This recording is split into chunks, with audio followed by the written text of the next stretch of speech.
1. Morning paddle. Kona, Hawaii. There's nothing like a hot-blooded Filipino with a bad attitude pointing a butterfly knife at you first thing in the morning to get your adrenaline pumping.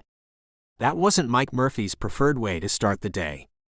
Once again, Simi had accused him of cheating on her with another woman. And he was sick of it. It was 6:30 a.m. as the sun rose over Hualalai Mountain and turned the puffy white clouds above Kailua Bay cotton candy pink. Mike paddled his one-man canoe over the reef, heading toward Kaiwi Point. Most days he paddled south toward Kealoha. But that morning, there was a fishing tournament about to start in Kona. There were 25 boats entered. They jockeyed for the best position near the Kailua Pier, and he didn't want to get tangled up with them. Those rich guys were trying to get the jump on the other boats at the start of the tournament. They could be cutthroat as they raced off to the fishing grounds. A canoe versus a 45-foot Cabo fishing yacht doesn't get any right-of-way. But what the canoe might get was flipped by the wake. And it was too early in the morning to huli the boat as far as he was concerned. Mike used his time on the ocean every morning to think about life in general and whatever he had planned for the day. Today he had two pressing issues. One of them was a woman who loved him in an unhealthy, jealous kind of way. And the other, a billionaire neighbor who wanted to buy his small resort, Aloha Village, so it could be bulldozed and replaced with a casino mega resort. Mike tried to quit thinking about his crazy girlfriend and just be at one with the ocean while he dug his paddle deep into the water with each stroke. His canoe moved fast through the light swells when the first dolphin exploded out of the water. It cleared his head by mere inches as it crossed over to the starboard side and drenched him with seawater spray that flew off its body. "Damn it, Koa!" Mike yelled at the dolphin as it circled the canoe. He was on guard now. He knew Kiki wasn't far behind and expected her to leap out of the ocean any second. Hopefully not over his head as Koa had just done. That behavior was not typical of dolphins in the wild. But these two were not wild or normal. They were highly trained, and they belonged to his brother Jack. According to the government, they belonged to the U.S. Navy and were only in Jack's care. But in reality, they were Jack's.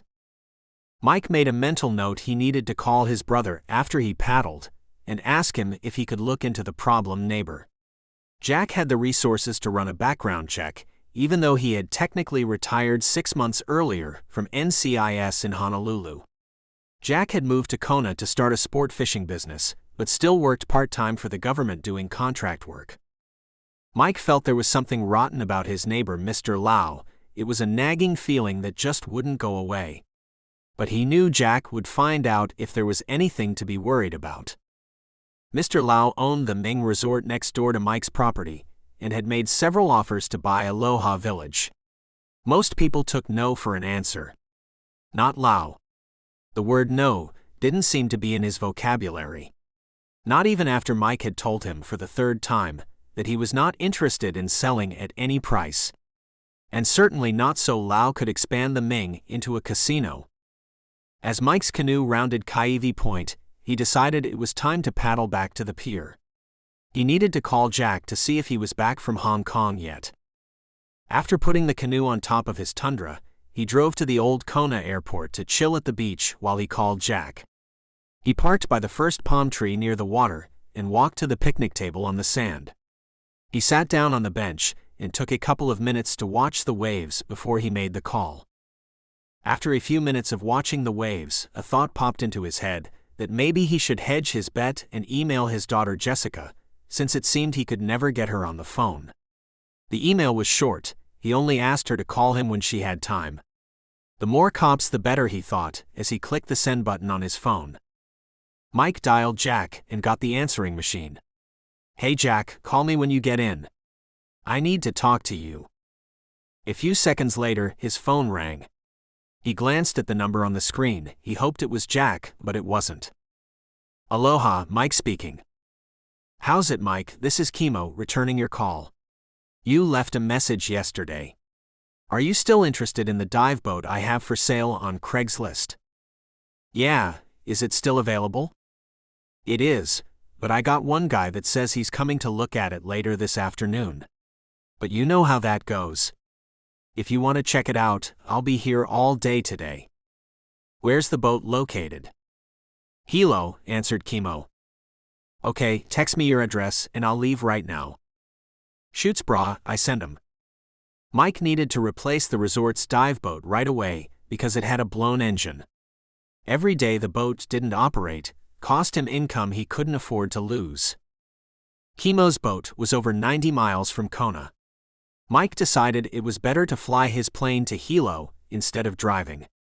He could get there faster and check it out before the other potential buyer. He got up from the picnic table and dialed Kona Air Services as he walked across the beach back to his truck. Kai Santos picked up the phone right away. Air Services, Kai speaking. How may I help you? How's it, Kai? Mike Murphy here. I need to bonsai to Hilo real quick to check out a boat. Can you fuel my plane? Shoots brah, no problem. It'll be ready to go by the time you get here. Mahalos, Kai. Mike hung up the phone and headed to the Kona airport. On the way to the airport, Mike's truck got a flat on the highway. Oh damn. Mike said, as he realized he'd forgotten to put the lug wrench back in the truck after loaning it to a friend. He waited for an hour for someone with the right size wrench to stop and help. That put him an hour behind schedule and in a huge rush to get to Hilo. He arrived at the airport and thanked Kai for having his plane fueled and ready to go. After a thorough pre-flight, he sat on the taxiway and waited for clearance from the tower as the Gulfstream jet in front of him roared down the runway. A minute later he heard through his headset, November Hotel Juliet 224 cleared for takeoff. November Hotel Juliet 224 cleared for takeoff. Mike copied back to the controller and then applied full throttle and sped down the runway. The Beechcraft Bonanza lifted off and climbed above the lava field. At a little over 300 feet, the engine died and the plane stalled.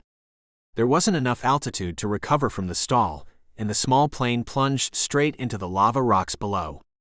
Mike Murphy died instantly in the crash. 2. Jessica. Los Angeles. It was 2:12 a.m. when the phone on the nightstand rang. Jessica rolled over and grabbed it, while she squinted to see who was calling in the middle of the night. She was exhausted from the murder investigation she had just worked 20 hours straight to close. Jessica couldn't even focus one eye to read the screen on her phone. She opted to press the off button and go back to sleep.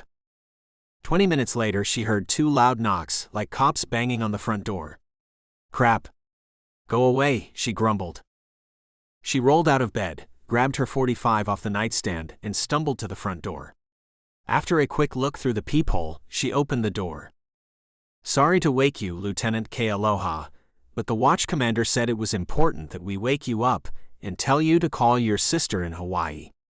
There's been an accident. This wasn't good. She thanked the 2 burly street cops and closed the door. Now wide awake, as the adrenaline flowed through her veins, she picked up her cell phone and saw that her sister Pua was the one who called. She knew it must be serious. Pua never called her during the day, much less in the middle of the night. Jessica hit the redial on her phone as she paced the floor of her small apartment living room. Pua answered on the first ring. Jessica, there's been an accident, Pua said as she sobbed. What happened, Pua? Jessica asked softly. This morning Dad took off from the Kona airport and crashed his plane. He's dead. A witness said they heard the plane's engine sputter and quit, only a few hundred feet in the air. Then it crashed into the lava field, and Dad died on impact. Jessica felt a sharp pain in the pit of her stomach, as if she had been kicked in the gut. Her knees buckled, and her eyes welled up with tears. I'll be on the first flight to Kona in the morning, Jessica said, in a complete daze. After she hung the phone up, she sat on the couch and thought about what Pua had just told her. She stared at a photo of her father that hung on the wall, and wondered if the phone call from Pua wasn't real. Maybe she was in the middle of a bad dream, but it started to feel too real to be a dream. For the first time in 3 years she felt like taking a drink. But that was no longer an option for her. She took a minute to think through what would happen if she had a drink. Her next thought was, maybe tomorrow, not today. She couldn't believe it. Her father, of all people, died in an airplane crash. It made little sense. He always took meticulous care of his plane. He was a perfectionist when it came to maintenance. Her father had been an engineer on the inter-island cruise ship for 20 years before going into the hospitality business. Nobody took better care of their airplane than Dad did. He knew better than anyone that equipment failure always seemed to happen at the worst possible time. Something just didn't add up. How could this have happened? Was it sabotage? Who would want to do this? Her father didn't have any enemies as far as she knew. Maybe it was just an accident. He had been running the Aloha Village Resort at least 10 years now. Jessica doubted anyone would want to kill him over something related to the resort. Her mind raced and she needed answers. 3. Going to Hawaii. The flight from LAX to Kona took 5 hours and 25 minutes, a lot of time for Jessica to think.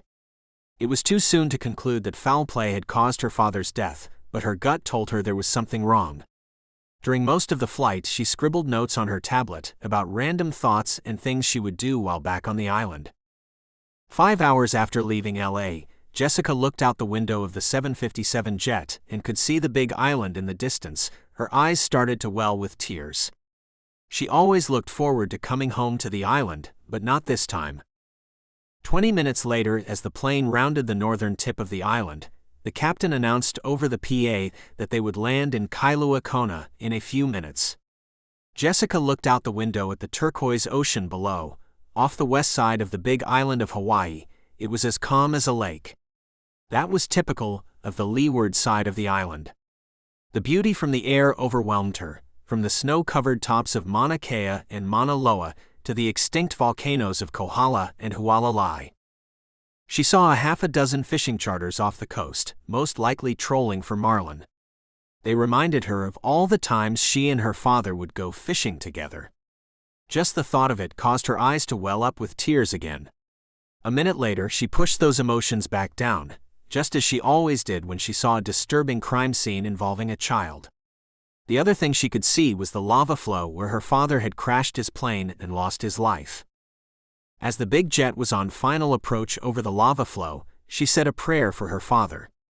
She didn't believe there was a God that cared one way or the other, but she figured it never hurt to hedge your bet, just in case. If there was one, he had a lot of explaining to do as far as she was concerned. Jessica texted Pua after the plane landed and taxied to the gate. I should be at the curb in a few minutes. As she exited the aircraft and walked down the ramp to the tarmac, she felt the warm, balmy breeze brush her cheeks. The scent of plumeria flowers nearby filled her nostrils. For a moment she felt both sadness and relief at being back in Kona. Kailua Kona was a small town on the leeward side of the Big Island. Some of the locals referred to it as a drinking town with a fishing problem. It had the best blue marlin fishing in the world, and it was hot and dry compared to the other side of the island where Hilo, the county seat, was located. Almost every day in Kona, it rained in the late afternoon above the 800-foot elevation. That also made it one of the best places in the world to grow coffee because of its unique weather pattern: early morning sunshine and afternoon showers. Pua had arrived at the airport a few minutes early, uncharacteristically, since she ran late most of the time.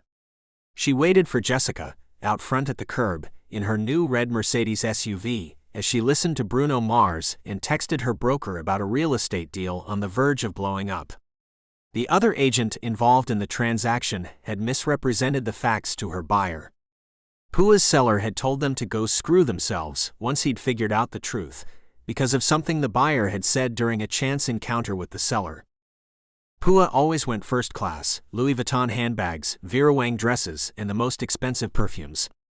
She didn't care if she only had 2 nickels to her name. She wanted you to think she was wealthy by all outward appearances. But Pua was your typical real estate agent, broke one year and rich the next. From the looks of the new Mercedes, she had made bank for the moment, at least until the next downturn in the economy. She was a grasshopper through and through, and could be a real diva. The ability to look the part made her feel like a high-end realtor. "Fake it till you make it" was her motto coming up in the early years of her business. And it looked like she'd finally made it since she only handled properties over $1 million. Jessica was a jeans and t-shirt kind of girl, and could never understand how Pua had come from the same gene pool. It was just one of life's little mysteries that she had yet to figure out. When Pua saw Jessica heading toward the SUV, she got out of the driver's seat and waved at her as she walked around the back of the vehicle to the curb. Pua had on Maui Jim sunglasses to hide her puffy eyes, a tank top, jogging shorts, and rubber slippers. "Who are you, and what have you done with my sister?" Jessica thought when she saw Pua. Grief. Everyone had different ways of handling it, as Jessica knew from experience. Jessica was so good at hiding her emotions that no one could tell what was going on with her unless she shared it. But anybody that knew Pua could take one look at her and know something was terribly wrong in her world. The two sisters had been ambivalent toward each other their entire lives.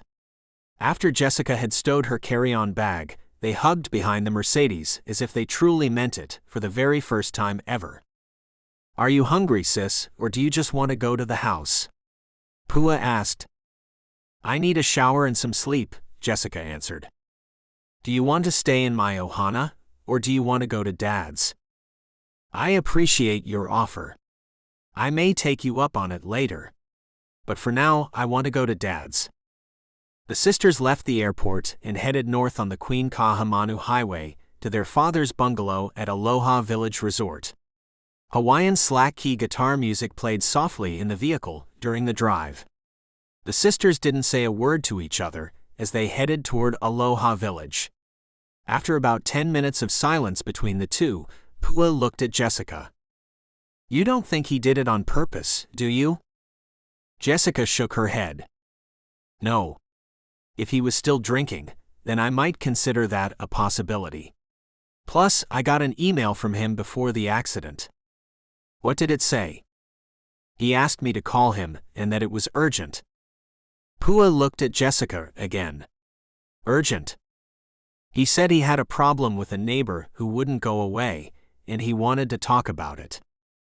"Mr. Lau," Pua muttered as she shook her head. Jessica's eyes narrowed. "Mr. Lau."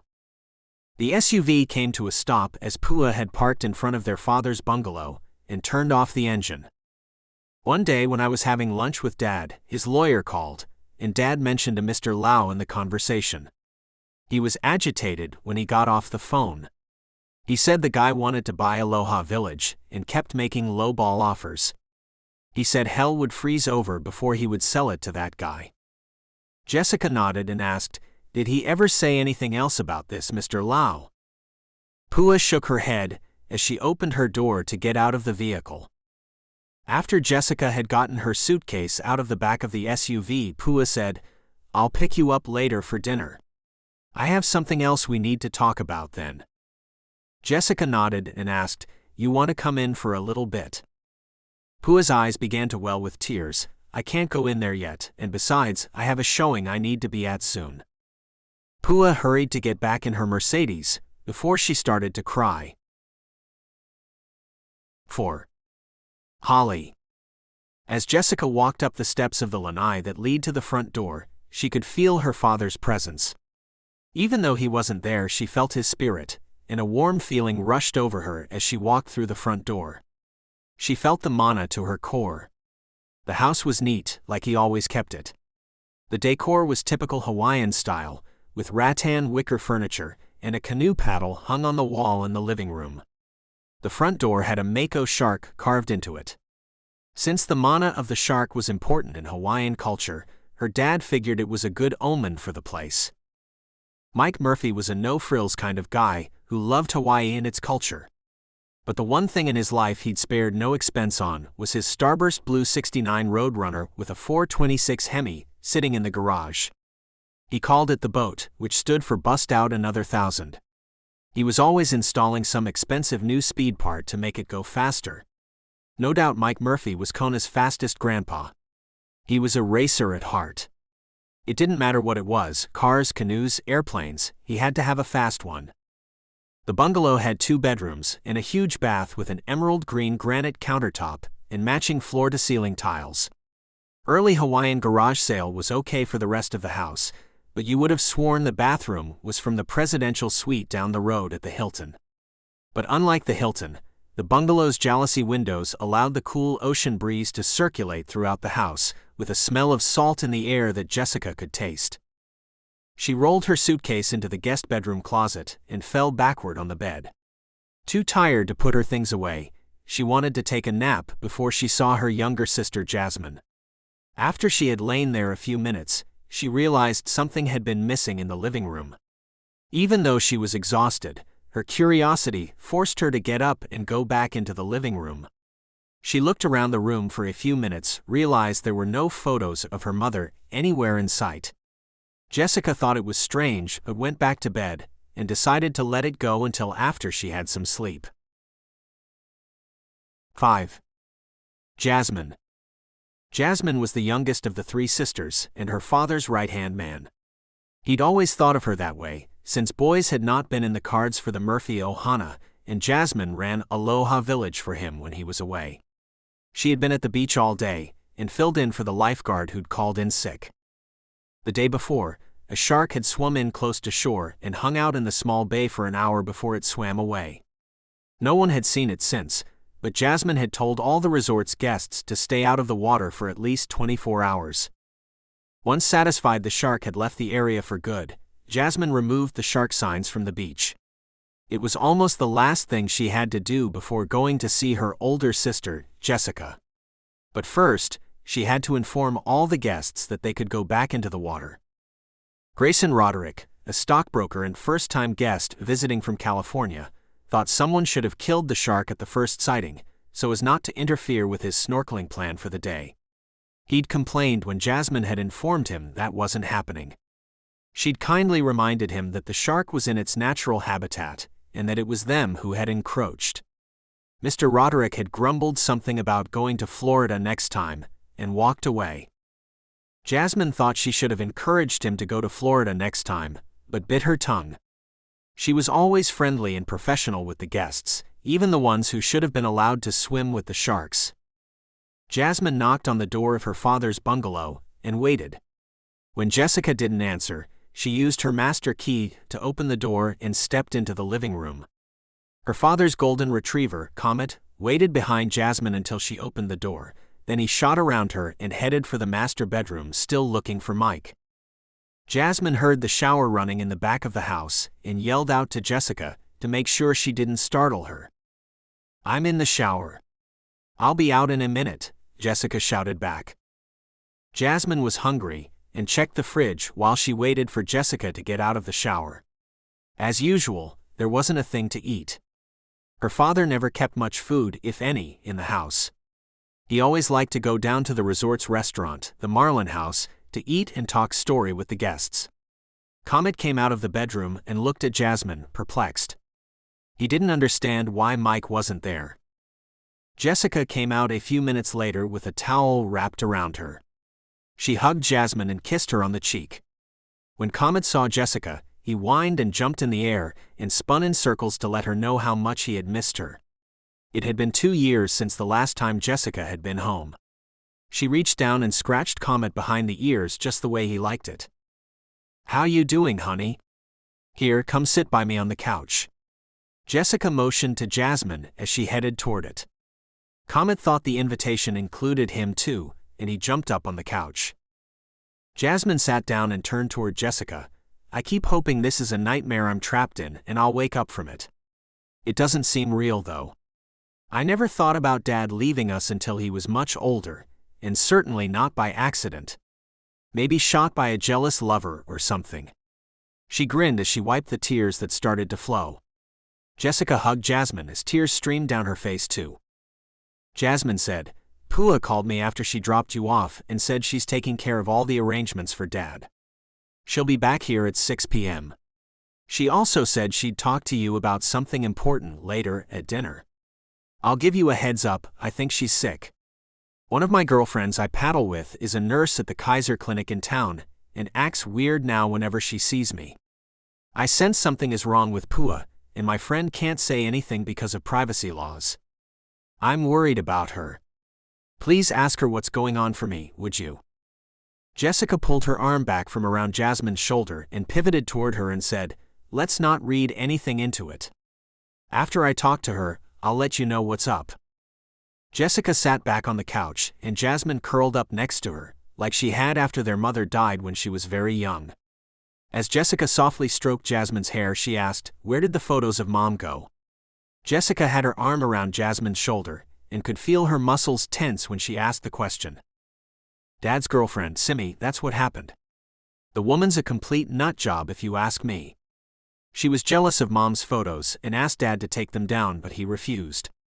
So one day when he was out surfing, she removed them and wouldn't tell him where she hid them. I don't know what Dad saw in her. She was always accusing him of running around with other women." Jasmine paused for a minute. The woman was a scary kind of jealous about Mom's photos.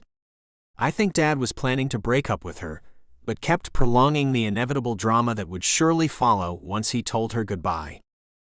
Jessica lightly squeezed Jasmine's shoulder. "We'll find every last one of Mom's photos and put them back up.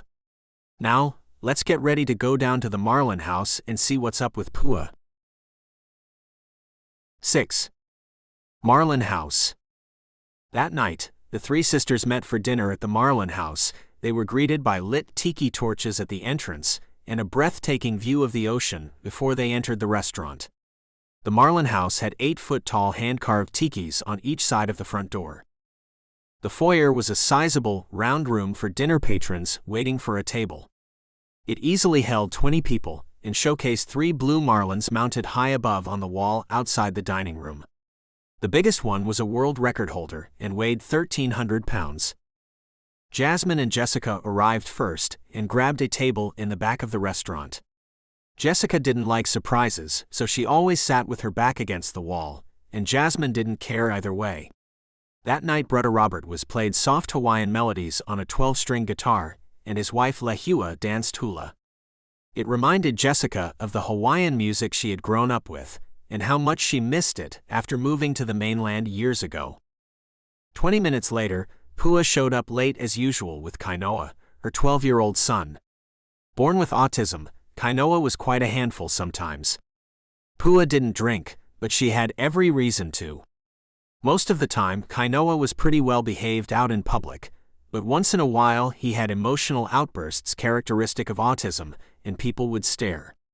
And Pua would give them stink eye right back plus interest. She may have been a diva, but she was a good mother. Kainoa had played hard that day at school and decided to lie down in the booth next to Auntie Jessica. In less than 5 minutes, he had fallen asleep. Sam Stewart got up from his table across the room and walked over to offer his condolences to Mike Murphy's daughters. He wore khaki shorts, a Tommy Bahama shirt, and a pleasant smile. His hair had a wisp of gray in it, and he sported a scar on the side of his neck that a pirate would have been proud of. "I heard the news down at the harbor earlier today. And I'm so sorry for your family's loss. Mike Murphy had more aloha than anyone I know. Many people will miss him." "Mahalo, Mr. Stewart. These are my sisters, Jessica and Pua," Jasmine said, as she motioned to each as she said their name. "Please call me Sam. Nice to meet you ladies. I'm just sorry it's under these circumstances." Pua and Jessica nodded in agreement as they both shook Sam's extended hand. "If there's anything I can do, please let me know." Jessica smiled as she took a mental picture of the tanned, handsome man looked directly at her. He smiled ever so slightly, then returned to his table and glanced up to meet Jessica's eyes once more as he sat down to finish his dinner. Pua looked at Jessica and Jasmine, her eyes wide. "Do you know who that guy is?" She could barely contain the amazement. "All I know is he stays here from early November to late April or early May. But unlike a snowbird, he's from Southern California," said Jasmine. Pua whispered, "He's one of the richest men in the world. He's the CEO of Stewart Industries and worth about $7 billion. I recall seeing him on the cover of Stinking Rich magazine not that long ago." The three sisters laughed as they tried their hardest not to look in his direction. Jasmine felt her phone vibrate in her pocket. She checked to see who called. There was a long text message from the hotel front desk. "Crap, I have to go," Jasmine said. "The front desk clerk says there's a problem she needs me to handle. Someone's demanding to speak to the manager. I'll be right back. Don't eat all the lilakoi pie without me." She smirked as she hurried off. "No worries.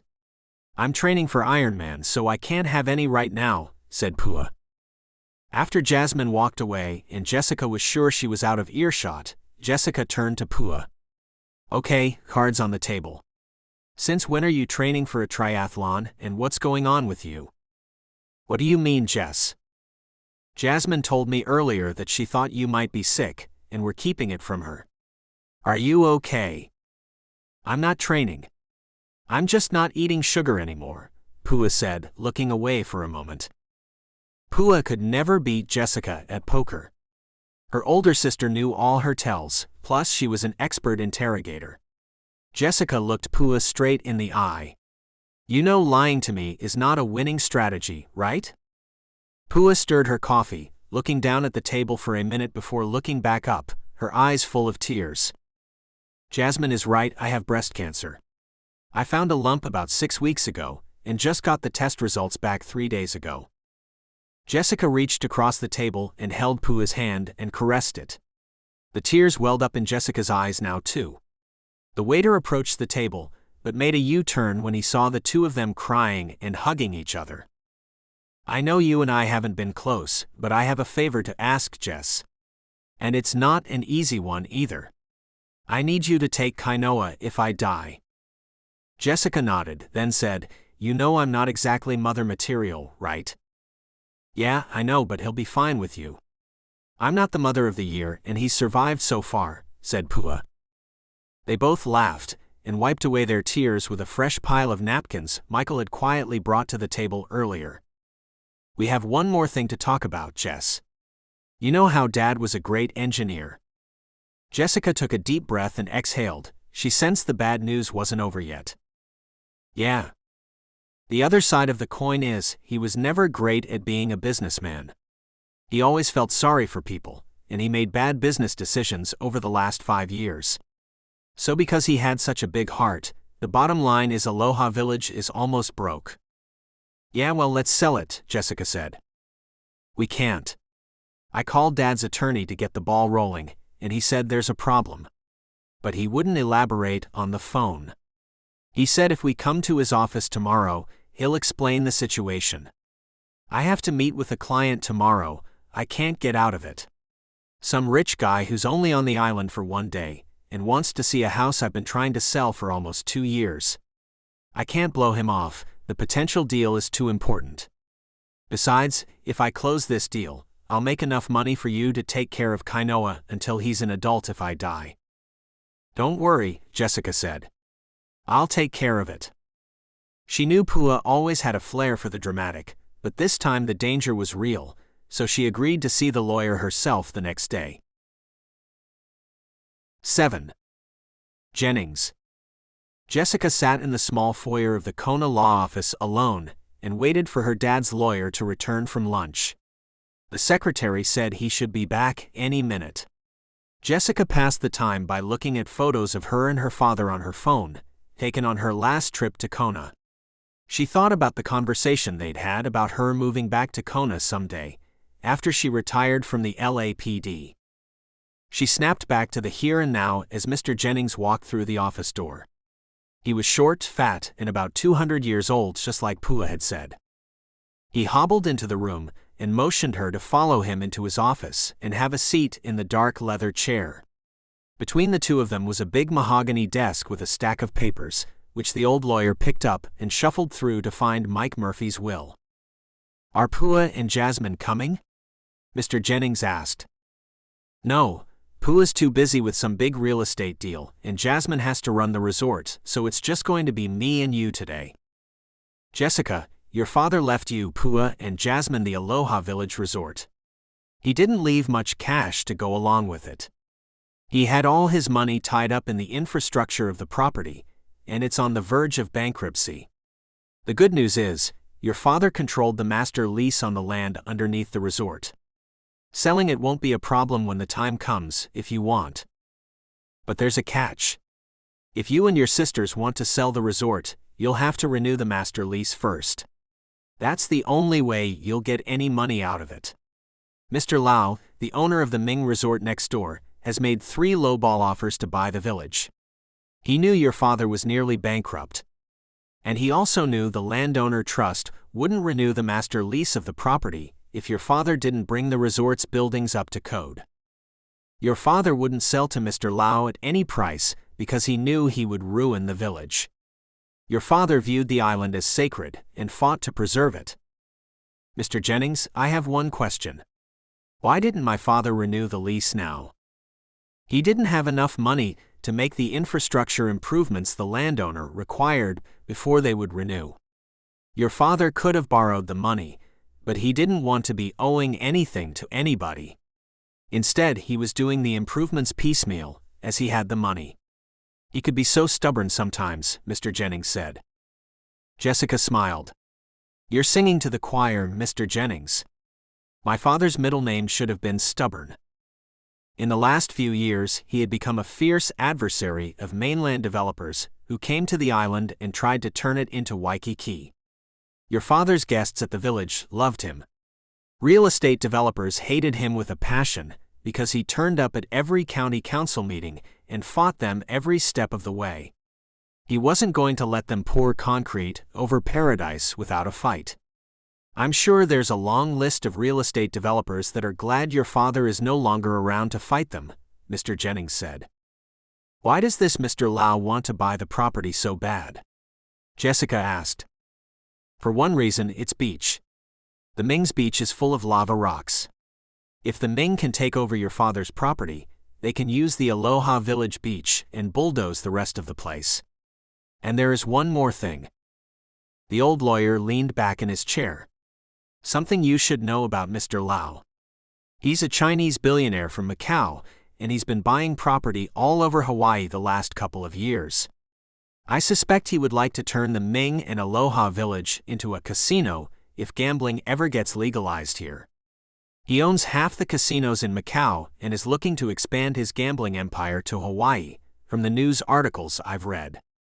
Mr. Jennings sat straight up in his chair and looked Jessica in the eye. He's connected to the Triads, is what I've heard on the Coconut Wireless, so be very careful with this guy.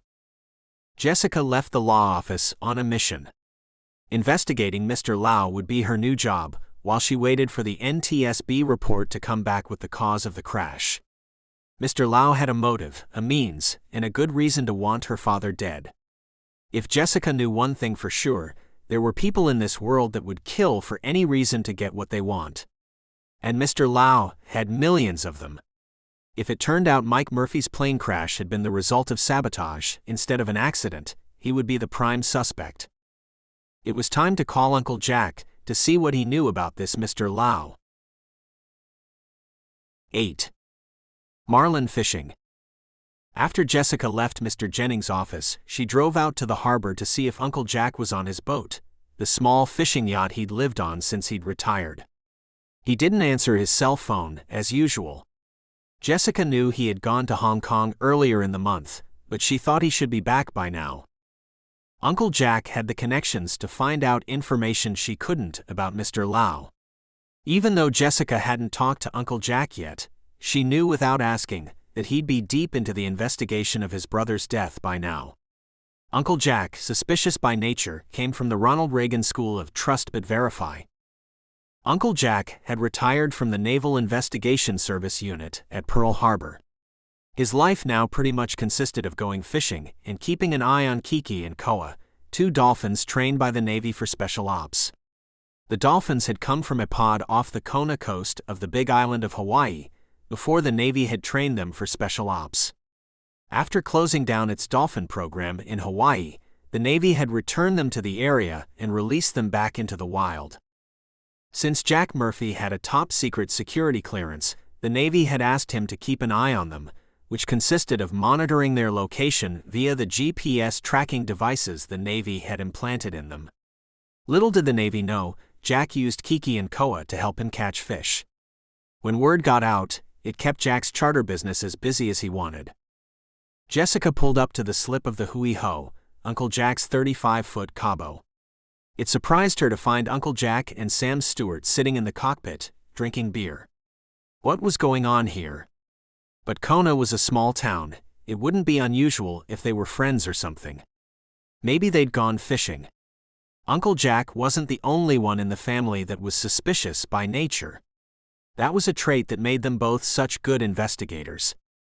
The Hui Ho had just come in from a half-day trip down to Red Hill to troll for marlin. Jessica checked herself in the mirror and touched up her lip gloss before getting out of the Forerunner. She walked toward the slip of the Hui Ho and waved at Uncle Jack and Sam as she approached the boat. Jessica smiled and gave Uncle Jack a big hug and then gave Sam one too. On the mainland she would never have hugged Sam, but in Kona it was the local style to hug even acquaintances in most social settings. "Long time no see, Uncle," said Jessica. "Well, that wouldn't be the case if you would move back to Kona," Uncle Jack said sarcastically. Sarcasm was Jack's specialty. Most of the time he meant it in a good way, unless he didn't like you. Then he had a whole special brand of it. "Did you guys go fishing today, or just drink beer and talk story?" Sam caught Old Smoky, but he got off the line. Just like he always does. "Grab something to drink out of the cooler. There's plenty of stuff in there besides beer," said Uncle Jack. Jessica opened the cooler and grabbed a can of cold Japanese green tea. She popped the top open and took a sip. Sam looked perplexed. "You mean that fish had a name?" "Yeah. As soon as he jumped out of the water, I could tell it was Old Smoky by the big chunk missing out of his fin, right next to the tag. I also knew you had a snowball's chance in hell of reeling him to the boat. Many a fisherman in Kona has tried to reel Smoky in, and none have succeeded. Except for one guy," said Uncle Jack. "Who was that?" Sam asked. "My brother Mike. He tagged Smoky and let him go." There was a silence among the three for a moment. Then Sam lifted his beer toward Jack and Jessica. "To Mike Murphy." And the three of them toasted. "Jack, I had a great time fishing with you today. And Jessica, it was a nice surprise to see you again. I'd stay longer, but I have to head back to Aloha Village." Sam shook hands with Jack and hugged Jessica. But this time there was something electric when they embraced. They both felt it. And they both tried to ignore it. Before getting in his rental car, Sam walked over to a plumeria tree and plucked a red blossom off a low-hanging limb. He took a moment to inhale the fragrance, then turned and walked back to the Hui Ho. With a smile, he handed it to Jessica, then turned and walked down the dock toward the parking lot. She placed the flower above her right ear. "Thank you," Jessica said as he walked away. She stood still and watched him, and before Sam got into the car he looked back and smiled. "Interesting," said Uncle Jack. Jessica smiled like she hadn't in a long time and ignored Uncle Jack. But there was something about Sam that drew Jessica to him, whether she wanted to admit it or not. "Are you ready for coffee? I picked up a fresh bag of roasted makua." "It's excellent," Uncle Jack said. "Sure, why not?" Jessica said as her mind came back into focus. "Follow me inside to the galley. I'll grind it up and we can talk story." When Jack opened the bag of fresh Kona coffee beans, the aroma filled the galley and salon of the Hui Ho. Jessica and Uncle Jack both breathed in deep and sighed almost in unison as they enjoyed the heavenly fragrance. In the galley, Uncle Jack glanced at Jessica and asked, "What's on your mind?" "Earlier today, I went to see Dad's attorney concerning his estate," Jessica said, as she took a seat at the breakfast bar and sat up straight on the stool as she watched Uncle Jack grind the coffee beans. "He told me some things that make me think we need to take a closer look at Dad's death. Are you familiar with Mr. Lau at the Ming next to the village?" Uncle Jack nodded as he poured water into the coffee maker. "Yes, he's been on my radar for a while." "I don't suppose your trip to Hong Kong had anything to do with him, did it?" Jessica asked. "I can't talk about it." "I'll take that as a yes then." Uncle Jack pretended he didn't hear her and fussed about in the galley until the coffee was ready. Jessica moved to the couch. Uncle Jack followed with the coffee and sat next to her. He turned toward her and looked her straight in the eye. "I can tell you one thing for sure, my brother was obsessive about his airplane maintenance. The chances of him crashing due to a mechanical failure or pilot error are almost zero in my book. It's possible that's what happened. But I doubt it." Jack stared into his cup of coffee. "When do you go back to LA?" "I'm here only until the paddle out, and then I have to go back and finish working a case." "Do you still have contacts in the Kona PD?" Jessica nodded. "Most of them I don't trust, but I have one that I do." Uncle Jack finished the last sip of his coffee and stood up to take his cup to the galley. "Keep their number handy. We may need them. The last contact I had there retired." 9. Sam's bungalow. Bungalow number 7 sat on the edge of the beach surrounded by tropical plants and flowers of every color, providing privacy. It had the best view of the ocean of all the bungalows at Aloha Village. Sam walked in and headed straight for the refrigerator, grabbing a cold beer. With beer and cell phone in hand, he went out front to the lanai, sat down on the chaise lounge and leaned back. He took a swig of his ice-cold brew and looked out at the ocean and relaxed while going over what just happened at the harbor with Jessica. It had been a great day of fishing on the Hui Ho with Jack Murphy. But meeting Jessica again had been the highlight of Sam's day.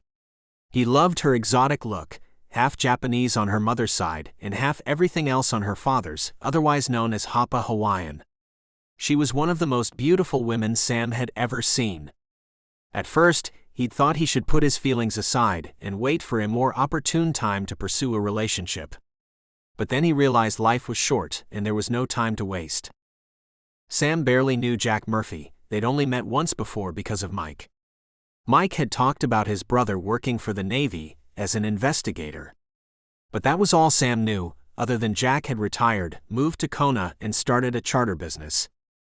Sam had hoped he would learn more about Mike's death during the fishing trip.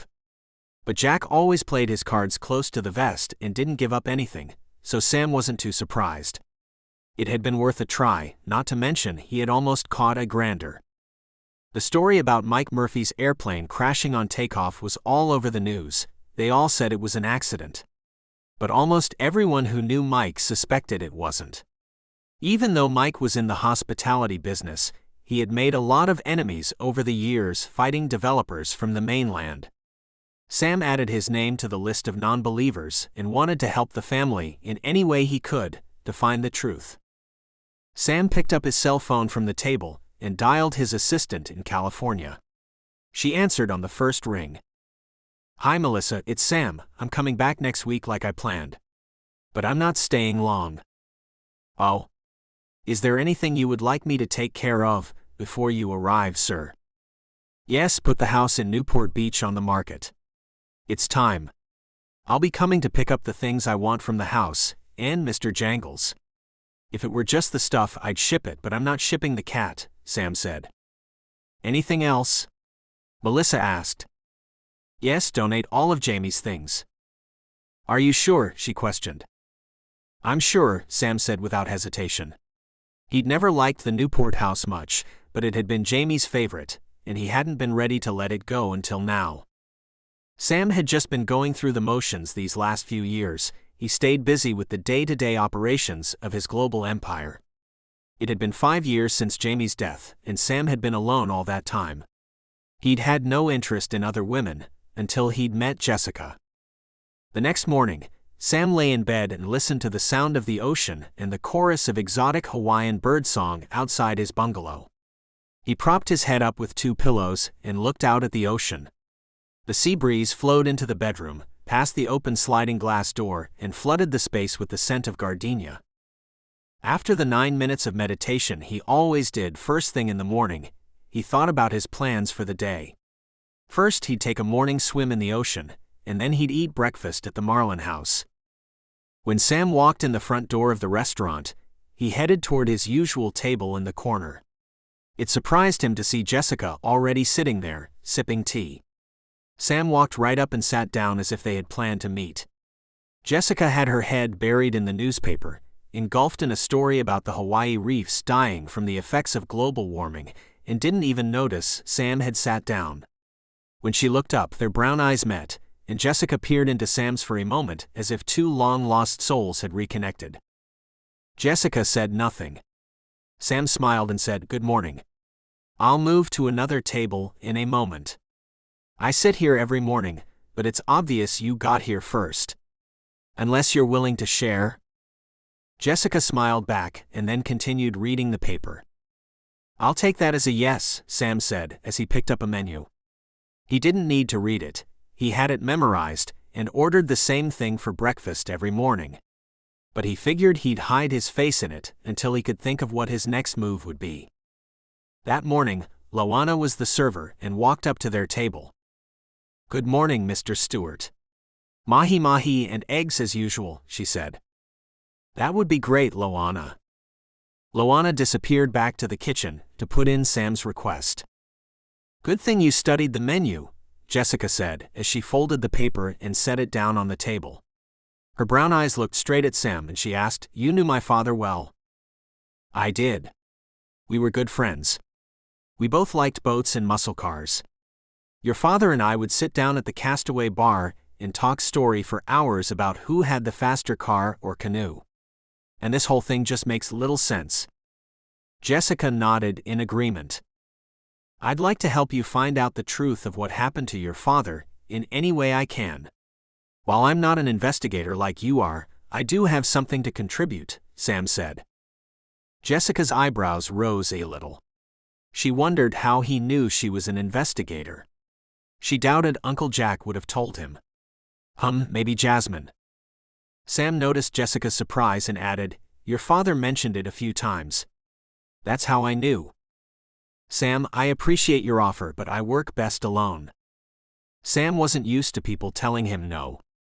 He thought for a moment and then asked, "Does that apply to your personal life too? What makes you think I'm alone?" Jessica took a sip of her tea as Loana came to the table with Sam's breakfast.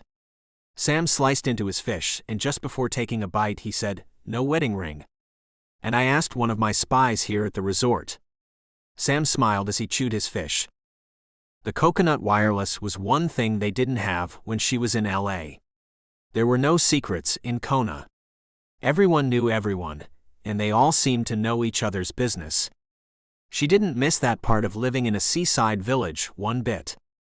"What do you think about having dinner?" Sam asked. "I have it most nights," Jessica answered as she grinned. "I mean us," Sam said with all the courage he could muster. This was difficult for him, and she wasn't going to make it any easier. "It was nice to see you again, Mr. Stewart." Jessica stood up from the table to leave. "I'm sure you're a nice man, but I don't have time right now to get sidetracked. I have to find out what happened to my father." She grabbed her sunglasses off the table and walked out the front door of the Marlin house. Sam couldn't believe he had just been shot down over what he thought was friendly territory. This just didn't compute. Women threw themselves at Sam all the time. He was the heartbreaker. Not the other way around. Game on, he thought. 10. As she made the short walk back up the hill to Mike's bungalow, Jessica thought about Sam. She felt there was something between them and wanted to explore that feeling more. But her priority was to handle her father's estate and find out the truth about his death. As she walked up to the bungalow, she saw a car parked in the driveway, and the front door was open. It appeared as if someone was loading the car with things from the bungalow. Jessica walked in the front door with a fair amount of caution and came face to face with Simi, who attempted to carry a painting out the door. It was her father's favorite, and had been in the family since Jessica was a child. Her father had gotten it on a trip to Japan, when he'd met Jessica's mother for the first time. Jessica had met Simi before and wasn't a fan. "Put it down, leave, and don't come back or I'll have you arrested for trespassing," said Jessica. "Listen, bitch." Before Simi could say another word, Jessica stepped behind her, grabbed her right wrist and swung it behind her back. She had Simi by the neck and pushed her out the front door, just like she'd done 1,000 times taking people to jail. Jessica slammed the door behind her, as if she had just taken the trash out. Simi got in her car and left in a cloud of burnt rubber, and spewed profanities out the window as she sped off. Jessica called Jasmine. "Hi honey, is Kyoki still the handyman?" "Yes," Jasmine answered. "Send him up to Dad's place and have him change all the locks today." "I'll send him right up." That moment, Jessica decided she would fly back to LA as soon as possible and put in her retirement papers. There was no way she could leave Jasmine and Pua alone to deal with Simi and run Aloha Village. And Pua would need her support while she battled breast cancer. Cousin Kyoki was full-blooded Hawaiian and a jack of all trades at Aloha Village. Not only was he the resort handyman during the day, but he was also the fire knife dancer at the Friday night luau.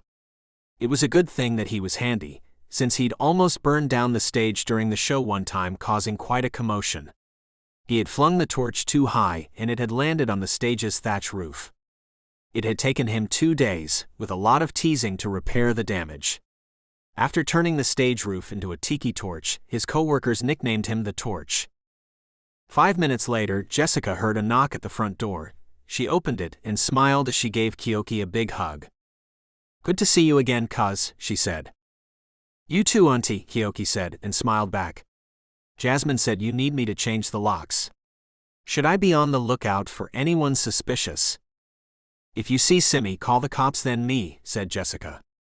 Kyoki scowled. "You got it. I never liked that woman much anyway." 11. Paddle out. Mike Murphy's will stated that when the day came, there would be no memorial service on land. Instead, there'd be a paddle out and his ashes would be scattered at sea. And just as he wished, about 250 family and friends met at Kohaniiki Beach Park on a beautiful Saturday morning. At 9 a.m., they all paddled out past the shore break and formed a circle. Jessica, Pua, Jasmine, and Kainoa sat on their surfboards in the inner circle, floating in the sea like one big plumeria lei, surrounded by over 200 people on boards or in canoes and kayaks, all draped with Hawaiian flowers of every color. With clasped hands and hearts, they shared memories and love. Their joined hands were raised together. Mike's ashes were then spread in the circle, along with hundreds of beautiful leis and flowers. After a short prayer, an old Hawaiian friend of Mike's paddled out to the center and joined the daughters. "You are your father's legacy, do him proud. And going forward, know that his heart and memory kiss the shore with each wave. He will never be forgotten." He then hugged each one and they followed him back to shore as their eyes brimmed with tears. Afterward, there was a celebration in honor of Mike's life on the beach. No speeches, just people hanging out, grilling fresh fish, and talking about the good times they'd had with Mike. An hour later, a black stretch limo pulled into the parking lot near the beach.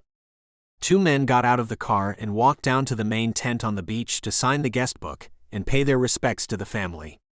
The older man was Mr. Lau, the owner of the Ming Resort.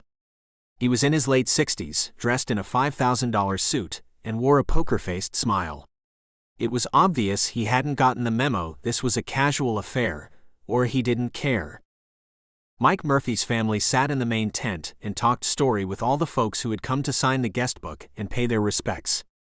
Pua knew Mr. Lau and introduced him to Jessica and Uncle Jack. They all shook hands and were cordial, as each tried to read the other's face. Except for Mr. Lau's bodyguard, Wu Ching, who stood silently off to the side with lips tight and glared at everyone. Mr. Lau's presence had little to do with paying respects. The gloves would come off soon enough on both sides. After Mr. Lau and Wu Ching were on their way back to the limo and out of earshot, Jessica whispered to Uncle Jack, "Who was the creepy guy with Mr. Lau?" "Funny you should ask that. I ran him through Interpol when he first showed up here a few months ago. His name is Wu Ching, he's Mr. Lau's nephew and personal henchman. He's also connected to the Triads in Hong Kong, and he has a rap sheet as long as your leg. He's a real nice boy," Uncle Jack said sarcastically. "I don't suppose your recent trip to Hong Kong had anything to do with him." But before Uncle Jack could answer, Sam walked up and greeted everyone. Uncle Jack stood and said he had to get ready for a trip back to Hong Kong. He put his hand on Jessica's shoulder and told her to have a nice trip if he didn't see her again before she returned to the mainland. "No worries, Uncle. I'm coming back. I have to put in my retirement papers and clear out my apartment. Then I'll be back to help Pua and Jasmine." Uncle Jack looked perplexed. "I thought you had to finish working a case." "It's obvious my family needs me more than the LAPD," answered Jessica. The sudden revelation stunned everyone. Even Cousin Kyoki, who was playing his ukulele, stopped strumming for a moment. No one had ever expected Jessica to move back to Kona. Sam's eyes lit up as he concentrated to contain his excitement. "Do you need a ride to LA?" he asked. Jessica glanced at Sam, a puzzled look crossed her face. "I'm going to LA myself and I have a plane here," Sam explained. "That's very generous, Sam, but I'm fine with the red eye," Jessica replied. "We can leave at night if that'll make you feel better," Sam said. Everyone laughed, even Jessica, who was always too serious. And to sweeten the deal, Sam said, "No TSA and no long lines to wait in to board the plane unless you're a fan of that." Uncle Jack put his hand on Jessica's shoulder and whispered in her ear, "Sam is a good man. Accept his offer, and I'll tell you about Hong Kong when you get back." "Okay, Uncle. I'm trusting you to keep your word," she teased. Uncle Jack smiled, hugged Pua and Jasmine, and then left to go pack for his trip to Hong Kong. Jessica didn't want to give Sam the wrong idea. She still wasn't interested in a relationship. Not because she didn't like Sam, but because she was on a mission to find out what happened to her father. After that, who knew? Maybe she would think about it, maybe. "Okay, Sam, I'd love to hitch a ride. When do you plan on leaving?" "How about tomorrow morning? The plane is always ready to go. Meet me at Air Services at about 10 a.m. Private jets and traveling on a whim wasn't the world Jessica lived in, but it sure sounded inviting and definitely more comfortable. Putting in her retirement papers would be bittersweet after 21 years on the force. And moving back to Kona could be just the thing to fill the void in her life. 12. LA. The next morning, Jasmine drove Jessica to the airport. When they pulled into the parking lot, Sam was already there and stood out in front of the office next to the Air Services shuttle, talking with Kai Santos, the FBO manager. Jessica hugged Jasmine a little longer and harder than usual. "I'll be back in a week." Jasmine beamed a big smile, nodded, and then drove away. "How's it, Jessica?" Kai said. "Long time no see." He knew her from high school. They'd both attended Konawaina at the same time. "Aloha, Kai, you look good," she said as she walked toward him and Sam. Kai smiled and said, "Thanks, it's from paddling every day after work." Sam opened the side door of the van, smiled, and with a grand gesture, motioned to Jessica. "Please, after you." Kai drove them out to the Gulfstream jet on the ramp and wished Sam and Jessica a safe trip. As they walked up the short staircase of the plane, Sam placed his hand on the small of Jessica's back. His touch sent a warm feeling up and down her spine, something she hadn't felt for a long time. Once on board, Captain Mike Johnson stood in the doorway next to the cockpit and greeted Sam and Jessica as they entered the plane. "Good morning, Mr. Stewart." "Good morning, ma'am." "Good morning, Captain. This is Ms. Kealoha." Jessica smiled and shook his extended hand. "Winds are light today. Flight time is 5 hours and 4 minutes, sir." "Giddy up, Mike," Sam said with a grin. 10 minutes later, the Gulfstream jet climbed out of Kona and made a right turn over the sparkling blue ocean as it headed toward the U.S. mainland. Jessica sat buckled into the soft leather chair next to Sam and looked around the cabin. So this is what it's like to be a member of the wealthiest 1%. If you want to take a nap, there's a button on the side of the chair that will recline your seat flat, converting it into a bed, Sam said. "I'd like that. I didn't get much sleep last night." 20 minutes later, as she slept, Sam got a blanket out of the closet and carefully covered her with it. She briefly woke up when she felt the blanket touch her skin and saw Sam's outline through her squinting eyes. For a moment, before she fell back asleep, she thought about how quickly she could get used to a lifestyle of being cared for by a man. Sam had hoped he would get to know Jessica better on the flight to California. However, she'd slept almost the entire trip and didn't awake until just before they landed at John Wayne Airport in Orange County. It was the first time she had slept over 3 hours in a row since her father's death. She felt safe with Sam and started to think she wanted to be with him sooner than later. Security was always a concern when Sam was anywhere else in the world besides Kona. And because of that, after they'd landed, Captain Johnson taxied to Sam's private hangar. This allowed Sam and Jessica to depart without the prying eyes of the tabloid's mercenary photographers. The last thing Sam wanted was to have Jessica scrutinized in the press. That was the benefit Sam loved about living in Kona part-time, the anonymity that came with it. Nobody cared what you did on the mainland or how famous you were there. Inside the hangar were 2 black Ford Expeditions with dark-tinted windows, each with a driver who stood nearby. After Sam and Jessica walked down the staircase of the plane, he pointed to one of the SUVs and said, "The driver will take you anywhere you want to go." He handed her a piece of paper. "This is my contact info. If you need anything, just call." Sam spread his arms out to hug her goodbye, and she warmly embraced him, as she fought the urge to lift her chin up and kiss him on the lips. It just felt so right. But not now, she thought as she quickly released him and briskly walked to the nearest vehicle.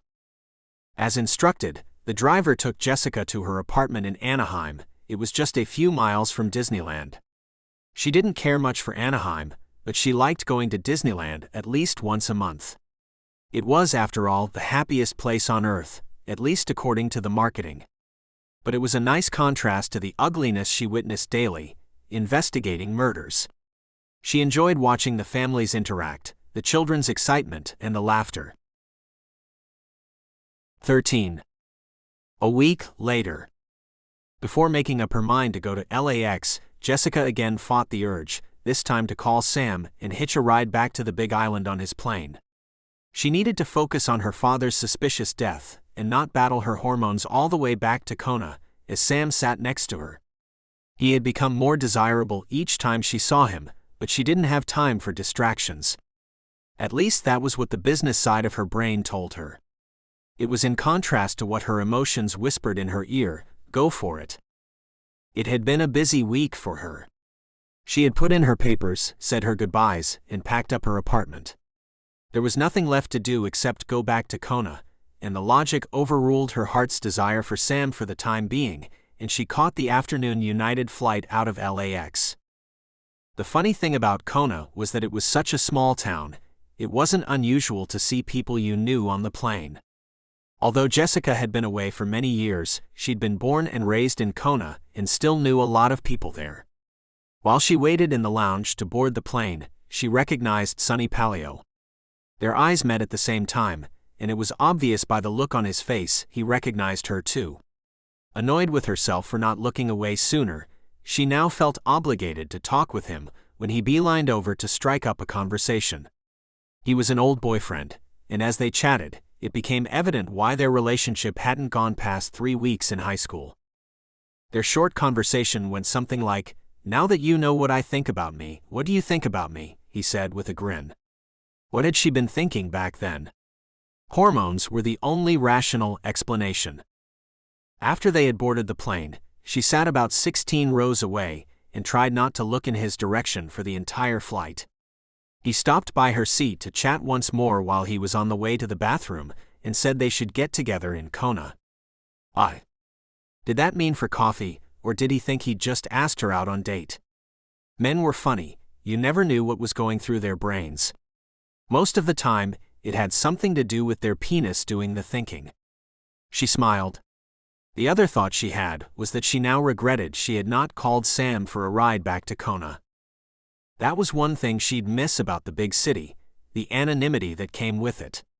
Going to the store and not recognizing a soul, there was comfort in that sometimes. But right now, her family needed her more than ever. She would have to put her personal preferences aside for the time being. Sam had also been very busy. He'd signed the documents for the sale of the Newport house and was ready to move on with his life after 5 years of being alone. He had his businesses programmed to run by themselves.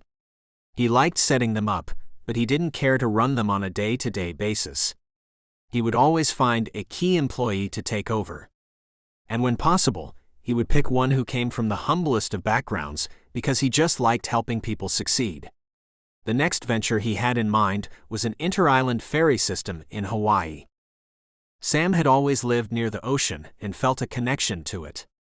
The next step would be to call the governor of Hawaii to arrange a meeting to see if he would smooth the regulatory process. Hawaii was just like any other place. It wasn't always what you knew, it was who you knew. The backroom deal was alive and well in the Aloha State. Sam called Melissa. "I need you to call the Hawaii governor's office and set up a meeting."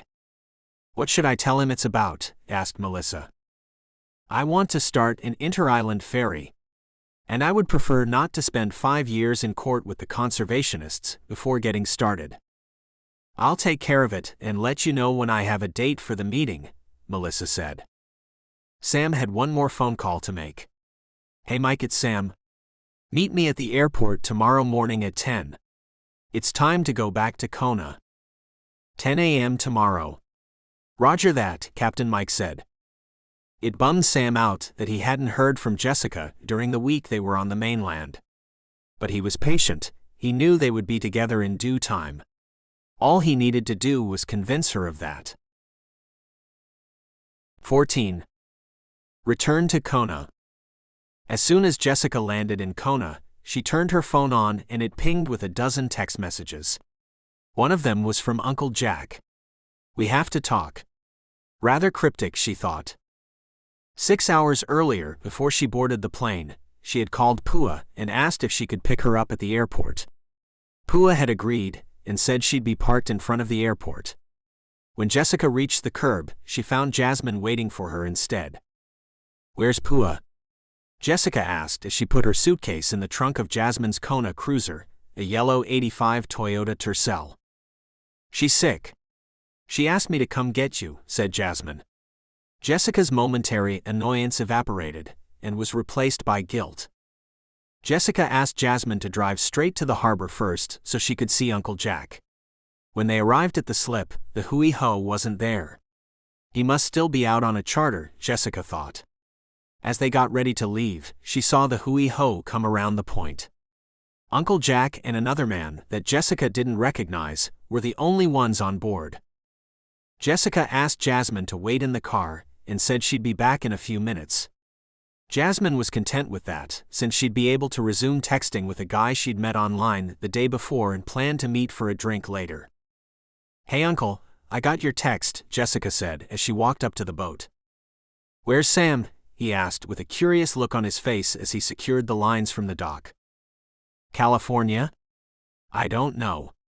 It's not my day to watch him. Anyway, what's up?" Uncle Jack looked down at the deck as he rinsed it with the freshwater garden hose from the dock. Then he looked up and said, "Did you see that guy that left the boat?" Jessica nodded. "He's the lead NTSB investigator assigned to your dad's crash. I've got a friend in the FAA who knows him. My friend got me an off-the-record phone call with him, which led to an off-the-record day of deep-sea fishing on the Hui Ho. He found sugar in the gas tank of your dad's airplane. The sugar plugged up the fuel filter, which prevented the engine from getting fuel and caused the loss of power that resulted in the crash." Jessica gritted her teeth. "I knew it, my gut told me it wasn't an accident." Jack nodded. "Let's keep this to ourselves for now. The NTSB report won't come out for months. We might as well use that to our advantage and figure out who did this before they're even aware we're looking for them." "Agreed," Jessica said with clenched fists. Uncle Jack and Jessica had both started out in law enforcement in Kona. They knew there was a fine line separating a few of the cops and the criminals on the island. Some Kona families had their fair share of both, including the Murphy Ohana. Uncle Jack had finished rinsing the salt water off of the exterior of the boat and started to wipe it down as he talked. "I'm doing a contract job for Homeland Security right now because of my extensive contacts in Hong Kong. The Triads operating in California never worried the feds too much, but them gaining a foothold in Hawaii is a different story. They are serious gangsters with ties to the Chinese government. What's interesting about this is that these guys have never operated in Hawaii, until now. There's more to it, but I can't talk about any more details because it's classified. But what I can tell you is it's related to the Chinese government. Uncle Jack threw a towel to Jessica so she could help wipe down the boat while they talked, and then continued. I can't go anywhere near Mr. Lau. My boss says he's off limits. I'm not sure why, but I have my suspicions. So you'll have to see if you can interview him. I'll work the back channels and do what I can to help, but you'll be the lead dog on this, Jessica, Uncle Jack said. The sound of a car horn interrupted the conversation, and they both turned toward the parking lot, and as Jasmine leaned out the window of her old Tercel. Hey. I got places to go, she yelled and flashed a smile. Jessica held up her index finger and turned back to Jack. Okay, Uncle, I get Jessica said with a pigeon tone that meant business. Jessica and Jasmine threw Uncle Jack a shaka as they left the harbor and headed back to Aloha Village. Jasmine had a hot date with a guy she planned to meet at the Ming's bar. And Jessica had a hot date with the bathtub at her dad's place. An hour's worth of soaking in the tub to think about what Uncle Jack had said was next on her agenda. 15. Breakfast. The following day at the Marlin house, Sam arrived half an hour early to claim his table. Like most people, he was a creature of habit and liked to have a morning ritual. The rest of the day, he could wing it. But mornings were sacred to him, and he wanted things just so. Jessica liked the table at the Marlin house where Sam always sat, because it had one of the best views of the bay. But she wouldn't do what he had done the last time. No, she'd pick a different table to sit at and get to work, to think only about the next step in the investigation. A seaside romance was the last thing she wanted while she investigated her father's death, but every time she saw Sam, her armor weakened a little more. When she arrived for breakfast at the Marlin house, she saw Sam sat at the table she'd hoped to get. She wanted to ignore him and headed to the opposite side of the restaurant, but she stopped and went back to his table so she could thank him for the ride to California and the car service. Sam reiterated that if there was anything he could do to help find out what had happened to Mike, he was more than willing. All Jessica had to do was ask. She thanked him for his offer, but politely conveyed that she doubted there was anything he could do to help. She was the homicide cop. He was the rich guy. What could he bring to the table? Sam had finished his breakfast and sipped coffee as he stared at the ocean from his table when his cell phone buzzed. He glanced at the screen and saw it was Melissa. He picked up the phone and said, "Good morning, Melissa. I got you an appointment to meet Governor Fitch on Thursday at 9 a.m., and you won't even have to go to Honolulu. He'll be in Kona to play golf at the Ming that day. He said he could meet you there at the clubhouse for a few minutes before his tea time." Governor Fitch's willingness to meet so soon didn't surprise Sam.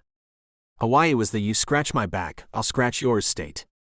The governor knew Sam wanted something, and he also knew Sam could contribute considerably to his re-election campaign if the governor could give him what he wanted. That was one thing about being a billionaire: people always took your phone calls. Before Sam left the Marlin house, he walked over to Jessica's table. "I'm meeting with the governor on Thursday, at the Ming, if you'd like to tag along. He might be of some help with your father's accident investigation." Jessica had a mouthful of loco moco and couldn't talk, but she nodded just before Sam turned and walked away just as fast as he had approached the table. She didn't have any desire to meet the governor, but she wasn't going to pass up an opportunity to go next door and chat with Mr. Lau. That night she called Sam to confirm that she would like to go with him to the Ming on Thursday. 16. Governor. Sam picked up Jessica Thursday morning at 8:30, and they shared a golf cart ride over to the Ming next door. They hadn't crossed paths the last couple of days because Sam had been out with Pua and had looked at properties to buy. He liked staying at Aloha Village, but it wasn't a long-term solution. If he moved to Kona, he would buy a place. "Pua showed me a 90-acre coffee farm yesterday that I liked a lot. It even comes with 2 dogs," Sam said with a grin. It comes with dogs, she questioned, surprised at what he said. Yeah, the owners haven't been home in 6 years, and they want to leave the dogs with the only place they've known as home. The dogs think the caretakers are their masters anyway, since the owners haven't been back. No need to rock the boat, I guess, if I buy the place. Besides, I like dogs. Speaking of boats, I'm thinking about starting an inter-island ferry. You know you'd have a better chance of going to Mars first, right? Sam turned his head from the golf cart path and looked at her for a moment, with a gleam in his eye. Yeah, I know. I like a challenge, what can I say? She was starting to see why Sam was so wealthy. He had big ideas, and he went after what he wanted. She didn't want to discourage him, but she thought she should at least warn him that getting a ferry going in Hawaii would be a lengthy battle. I think the ferry is a wonderful idea. But you'll have a fight on your hands with the people on Maui and Kauai. Hire a lot of lawyers. You'll need them. It rolled right off Sam's back. He threw his head back and laughed. Somehow I don't doubt it for a minute. Governor Fitch was a short, heavy-set man with a beard, a bad toupee, and an agenda. He was at the Ming to play golf with Mr. Lau and discuss when the gambling law in Hawaii would change. Fitch wanted to legalize gambling, and he also wanted to get re-elected. Lau had put close to $1 million into his re-election campaign through various phony shell companies so they could both achieve their goals. And the way Lau saw it, he owned the governor, and he wanted the gambling law changed sooner than later. Sam and Jessica arrived at the Ming's Hibiscus Room at 9 a.m. to meet with Fitch. Lau hadn't planned to stick around, that was, until he saw Jessica was with Sam, then he made it a point to stay. Governor Fitch and Sam stepped off to the side of the room to keep their meeting private. Lau took the opportunity and asked Jessica if he could show her around while the two men talked. She agreed, and they stepped into the room next door where there was a mock-up of a proposed extension to the Ming. It showed the Ming as one big resort, with the grounds of the model extended to include Aloha Village. After she'd looked at the model for a minute and noticed a proposed golf course where her father's bungalow sat, Jessica had to fight to keep her composure. She shoved her feelings aside and listened to Lau talk about his plan for the Ming. With no emotion on her face, she looked him squarely in the eyes and remarked, "I notice your model encompasses our resort." Lau smiled. This would be the plan, if we could come to an agreeable price for Aloha Village at a later date. I don't expect you to make any major decisions about Aloha Village right now, so soon after your father's passing, he said solemnly. Sure you don't, she thought with a half-smile on her face. She returned to the Hibiscus Room to see if Sam's meeting with the governor was over. Fitch and Sam had just finished up. They shook hands and Sam said, "Thank you so much for your help today." The governor smiled. "It was a pleasure doing business with you, Mr. Stewart." Sam and Jessica headed back to Aloha Village in their golf cart. She was silent as Sam drove through the lush grounds of the Ming that lined the path back to Aloha Village. She held a plumeria flower to her nose that she had picked up before she'd gotten in the cart. It contrasted the anger felt that radiated through her body. Since the governor was on board with Sam's plan to start a ferry, Sam was all smiles. Except for the fact that it would require a significant campaign contribution to the governor's re-election fund. Sam hated to pay politicians to get them to do their jobs, but he looked at it as a necessary evil of doing business. "So what did you and Mr. Lau do in the room next door?" Sam asked. "He told me about his plans to destroy everything my father ever worked for. Other than that, it was a great time." Sam noted her clenched jaw and didn't say anything else. As a homicide detective, nothing bothered her at work except dead kids. But this was different. This was her family, and she had a hard time suppressing her feelings. Her father had fought the mainland developers for years to keep Kona from becoming like Honolulu. She understood her father's love of Aloha Village and the people who came to work and play there. And for some Chinese gangster to come in and build a golf course on top of what her father held sacred, the thought of that was unbearable for her. After a period of silence, Jessica asked Sam, "Why do you want to start a ferry system?" Wouldn't a cruise line or something else be more profitable, with a lot less headache? It didn't take him more than a second to respond. After the first billion, making money gets boring, and you look for ways to help your fellow man instead. Well, at least some of us do when we get to that income level. And besides, I already own a cruise line.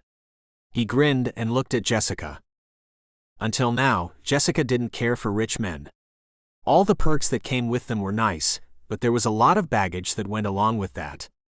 In high school, she had worked part-time jobs at various resorts on the Kona coast and had been hit on by a lot of wealthy men. Most of them were married and looking for something on the side. She could see that wasn't the case with Sam. And with that, another chink in her armor fell on the path as she rode back to Aloha Village. Unlike the others she had known over the years, Sam appeared to be the real deal. A good guy with a good heart. She'd grown rather fond of him, even though the circumstances of their being together right now were not what she would consider ideal. After Jessica and Sam left, the governor and Lau sat at the private bar inside the Ming. "Well, did you make her an offer?" the governor asked Lau. "No, but I let her know an offer was on the table at a later date if she would like to sell." Governor Fitch narrowed his eyes and puffed out his chest. "If she doesn't accept the offer, let me know. I'll figure out a way to impose eminent domain so you can take possession of Aloha Village and build the casino once gambling is legal." He raised his whiskey glass in a toast and continued, "No worries, my friend. We will get control of that property, and one day we'll have the largest casino in the state." Each man smiled, and as they drank, their thoughts of power were more intoxicating than the liquor. 17. Jessica sat on the lanai of her dad's bungalow and stared at the ocean.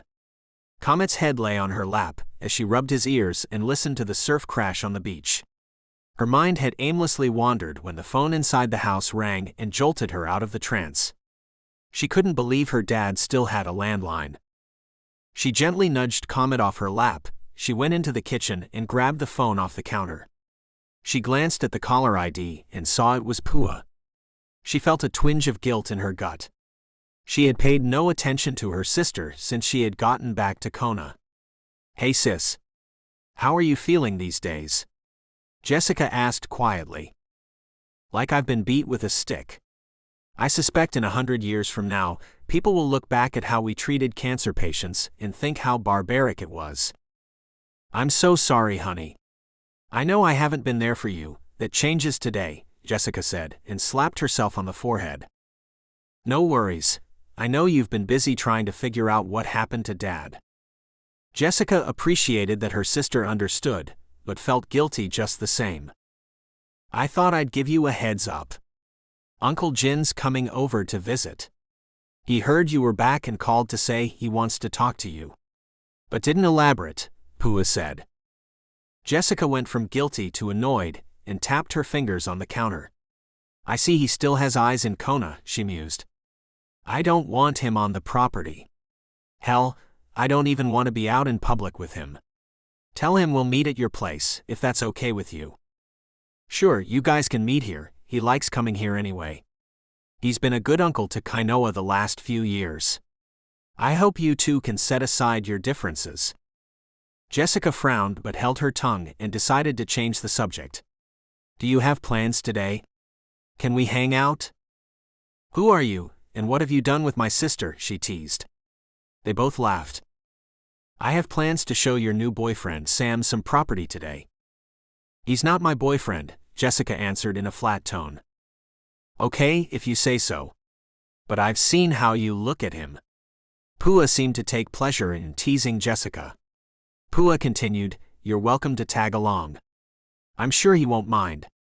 Besides, maybe you'll want to go into real estate now that you've retired from the force and you can see what a day in the life is like." Jessica knew Pua trying to be nice, but the thought of selling real estate was the last thing on her mind. "Okay, it's a deal," she said and hung up the phone. Pua called Sam and asked if he minded Jessica tagged along for the day when they went to view property.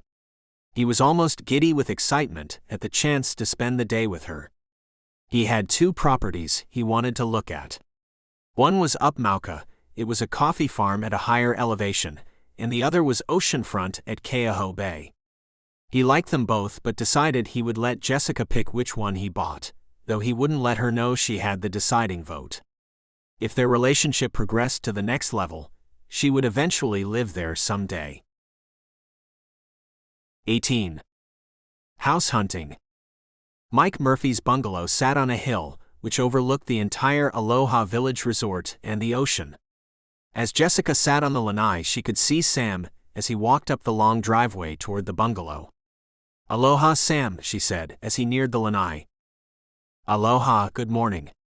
"It's a beautiful day in Hawaii," he answered with a big smile. Jessica stood up and walked down the 3 steps of the lanai to give Sam a hug. After the warm embrace, she handed him a small gift box she had waited to give him. "What's this?" he asked as he shook the box. "Just a little something for your generosity. Open it." He untied the bow and opened the box. Inside was an exquisite hand-carved fishhook necklace made of koa wood and tipped with cow bone. "It was my father's. He would have wanted you to have it, and I want you to have it too." "I'm honored, thank you." Sam slipped the necklace over his head. Jessica reached over and turned the hook to point toward his heart. "There, that's better. That's how it's supposed to be." Sam reached into the pocket of his aloha shirt and pulled out a yellow plumeria flower. He gently placed it above her right ear and bent to kiss her on the cheek, but before he could, she turned her mouth toward his. Their lips met for the first time, and at that moment she knew it was fate. She couldn't fight it any longer.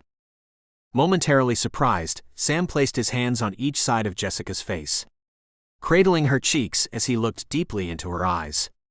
She met his gaze just as intensely. Both smiled knowingly. As Sam's hands moved to her lower back and pulled her into his body, Jessica wrapped her arms around him. They kissed as if it was their last, with an urgency too long denied. After several minutes, Jessica giggled and pulled away. "Pua will be here very soon." "All right, I almost forgot," Sam said and laughed. Jessica grabbed his hand and led him up to the lanai. "This day's turned out to be better than I anticipated, way better," Sam said as he grinned. They sat next to each other on the lanai swing and took turns as they rubbed Comet's ears. They rocked back and forth in rhythm to the bliss and contentment each felt as they waited for Pua. When Pua arrived and saw Sam and Jessica sitting on the swing together, she noticed something was going on between the two of them. Jessica had a glow to her face that Pua had not seen in years. And Sam grinned like a Cheshire cat. At the second property, Sam and Jessica stood on the lanai and leaned on the rail and took in the magnificent view of Kealoha Bay. They watched the warm tropical ocean lap at the shoreline as yellow tangs swam by the front of the estate. "Which place do you like better?" Sam asked. The coffee farm was nice, and the view of the entire coastline was spectacular.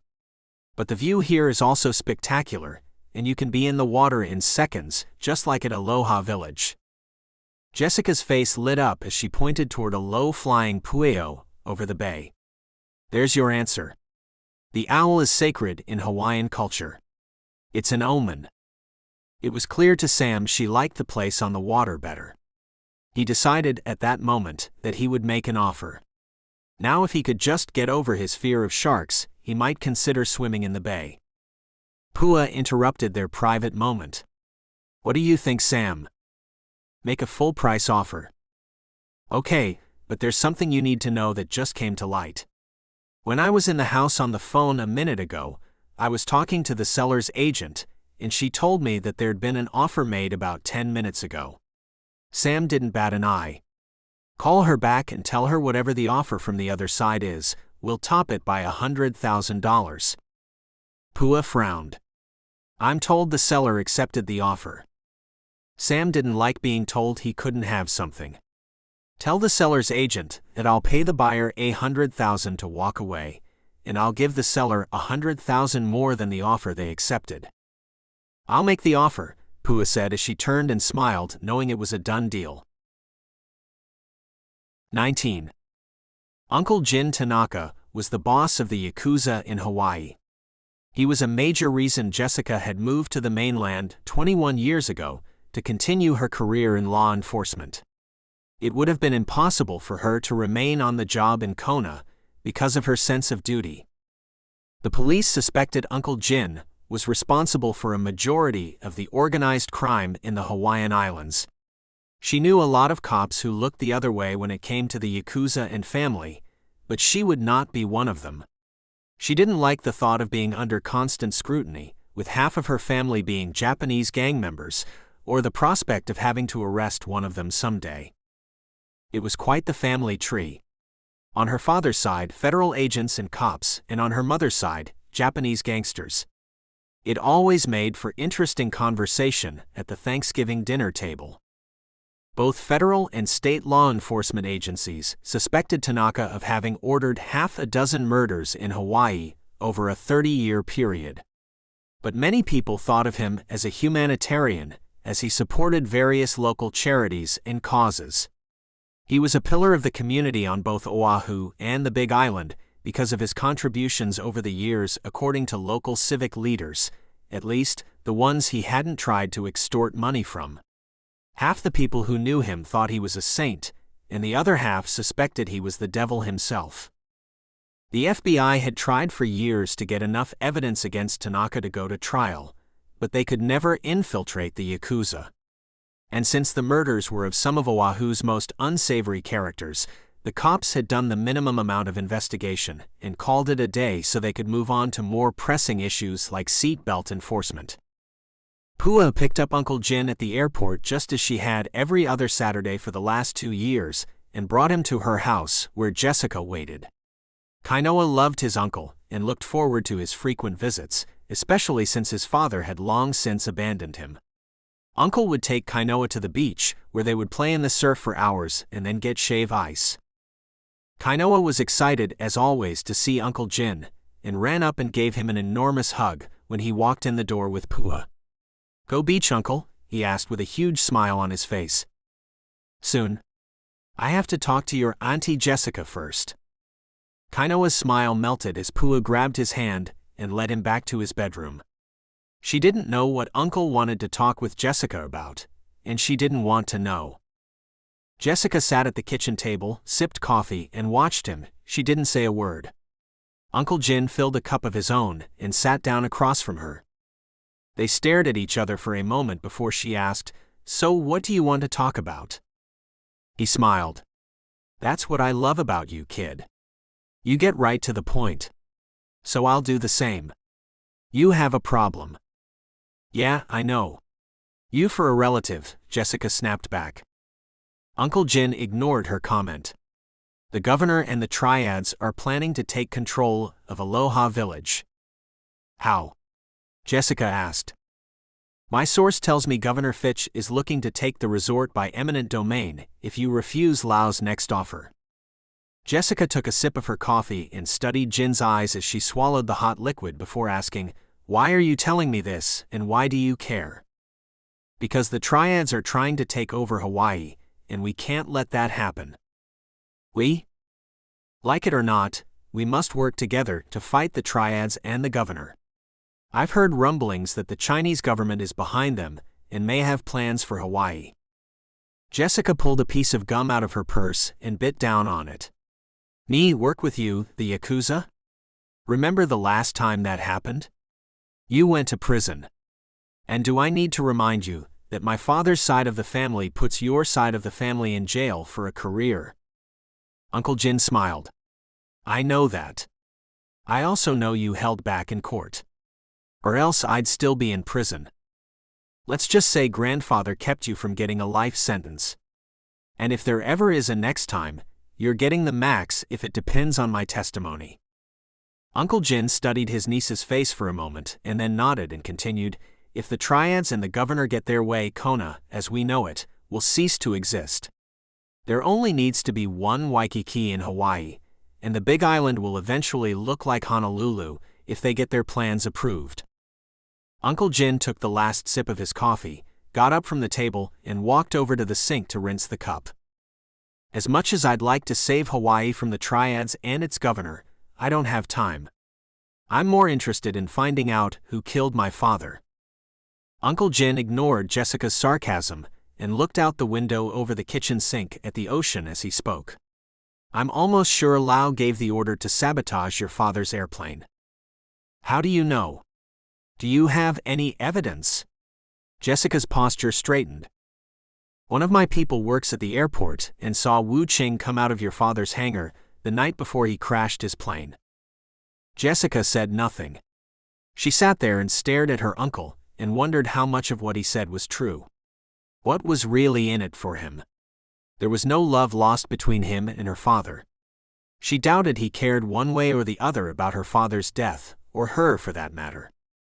Her father and Uncle Jin weren't enemies. Mike was the only Murphy who hadn't been in law enforcement.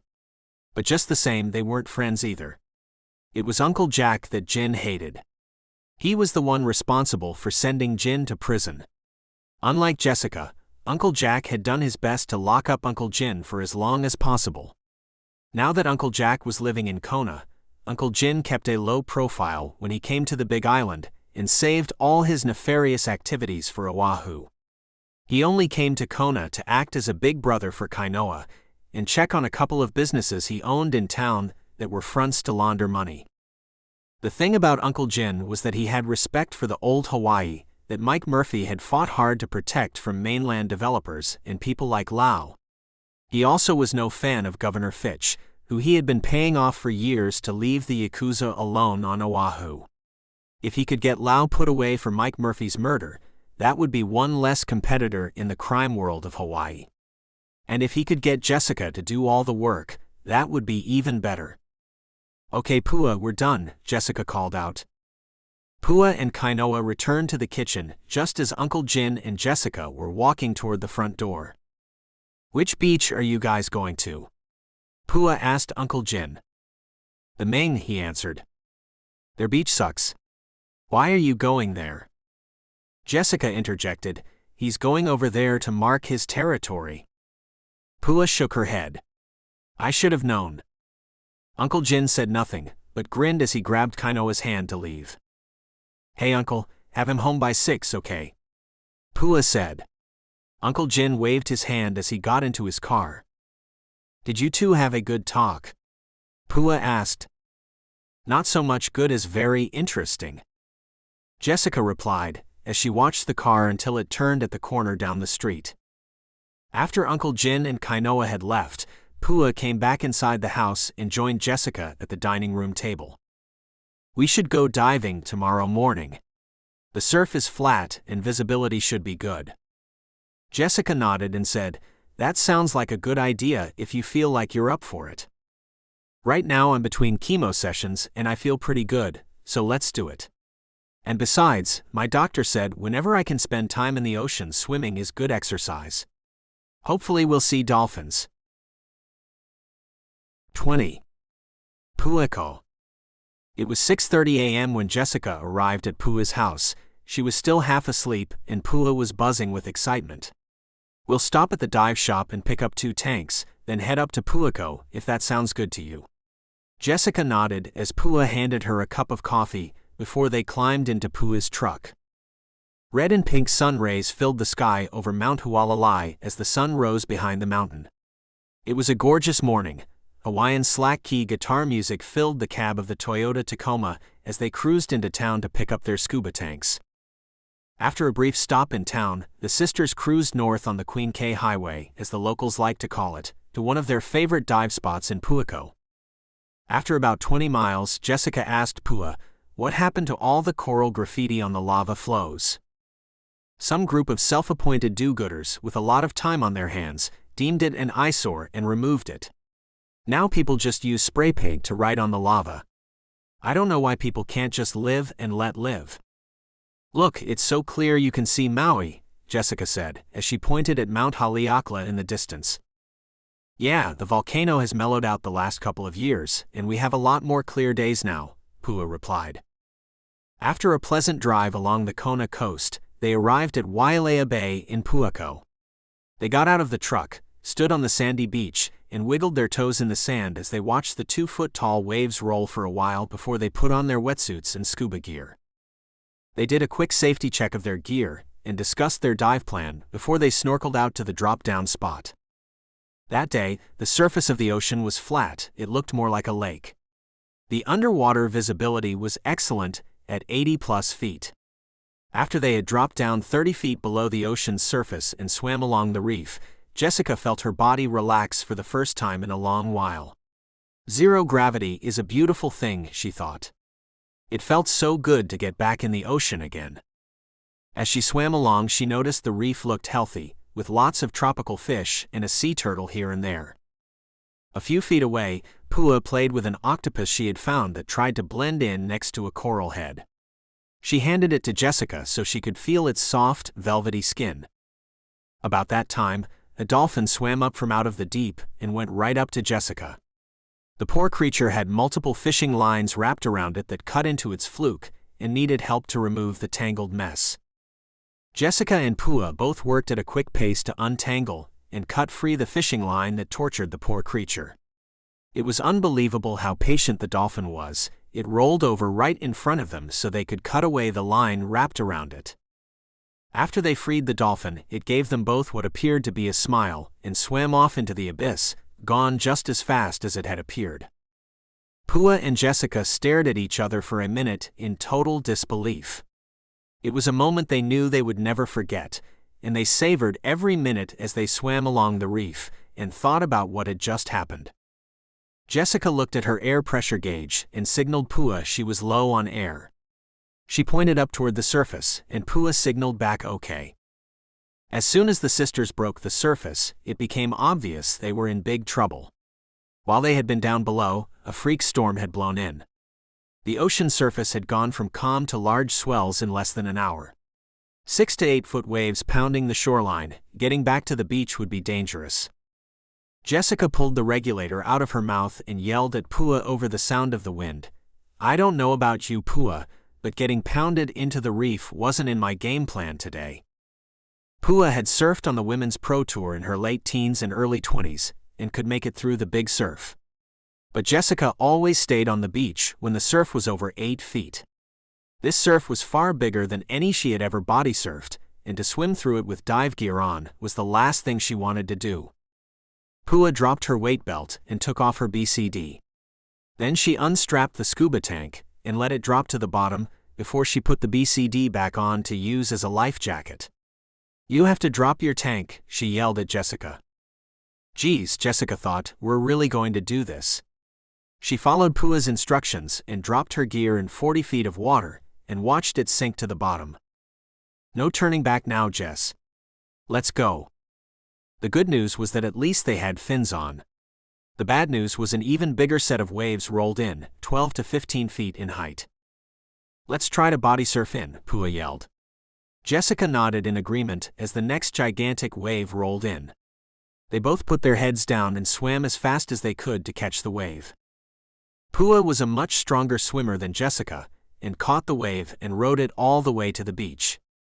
As she crawled up to the beach, she looked back to see where Jessica was. When she didn't see her, she threw off her BCD and ran back into the surf to find her sister. Jessica swam just slow enough that she hadn't caught the 15-foot rogue wave, but had gone over the falls, as the surfers called it. Because she'd been late to catch the wave, she'd been at the top of it when it had crashed onto the shallow reef and knocked her out. Between waves, Pua found Jessica as she floated face down close to shore. She grabbed one of the straps on Jessica's BCD, flipped her over, and swam as fast as she could with one arm. She kicked her fins harder than she ever had in her life. If she didn't, they would get pounded on the reef by the next wave, and that would be the end of them. Pua dragged Jessica's head and chest out of the water and onto the beach just enough so she could start CPR. Jessica's lips were blue, every minute counted. "You're not dying today." Pua yelled at Jessica as she pumped her chest. 30 pumps in 2 breaths were all Pua could remember to do for CPR. It would have to work, because Pua's energy had faded fast and she was ready to collapse.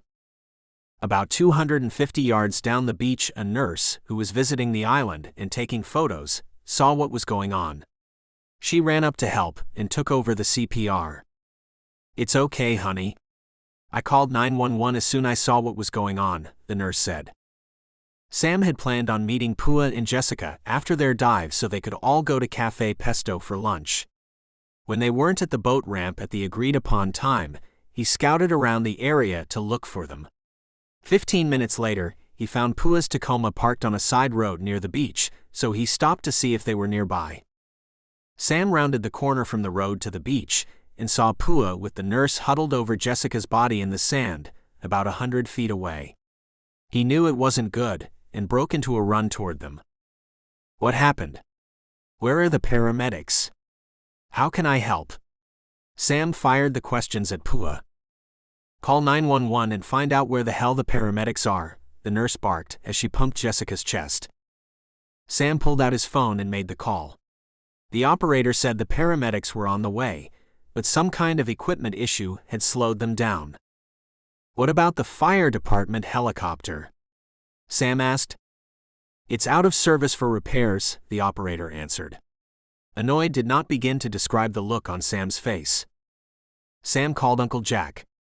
15 minutes later, a Black Hawk helicopter from the Pohakuloa training area, just east of them, landed in a clearing near the beach and flew Jessica to the Kona hospital.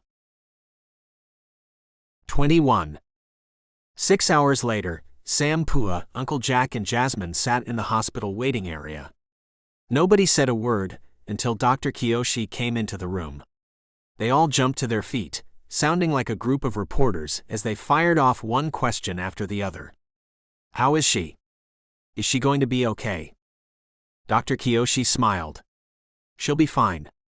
She's awake now. We want to run more tests and keep her overnight.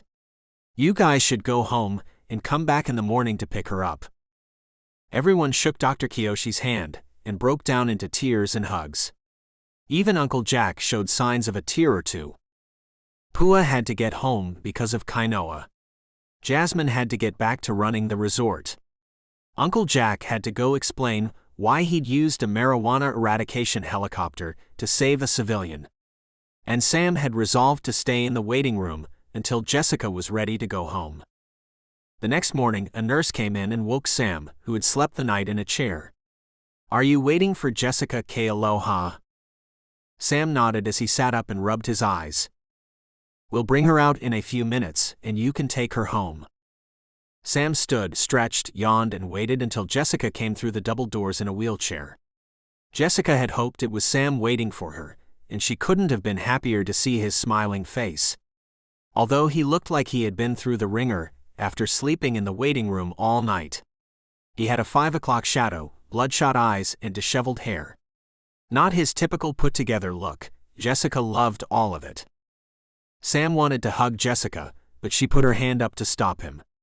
There's nothing I would love more than a hug from you. But I have 2 broken ribs from all the fun I had yesterday. Sam recoiled as if from a hot flame. I'm so sorry, honey. He then reached down, caressed her hand, and kissed it. I almost lost you. Never do that again, okay? His eyes welled with tears. As Sam and Jessica drove along Mamalahoa Highway, Jessica didn't take the view for granted. The plumeria flowers along the highway were more beautiful that morning than they had ever been before, the ocean bluer, and the salt air more soothing. Nothing like being dead yesterday to make one grateful to be alive today.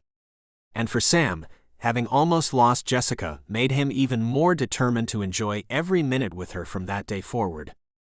Pua has been working on getting the house at Keaho Bay. I wish it were ours now. I mean, ready to move in. I'd just take you there.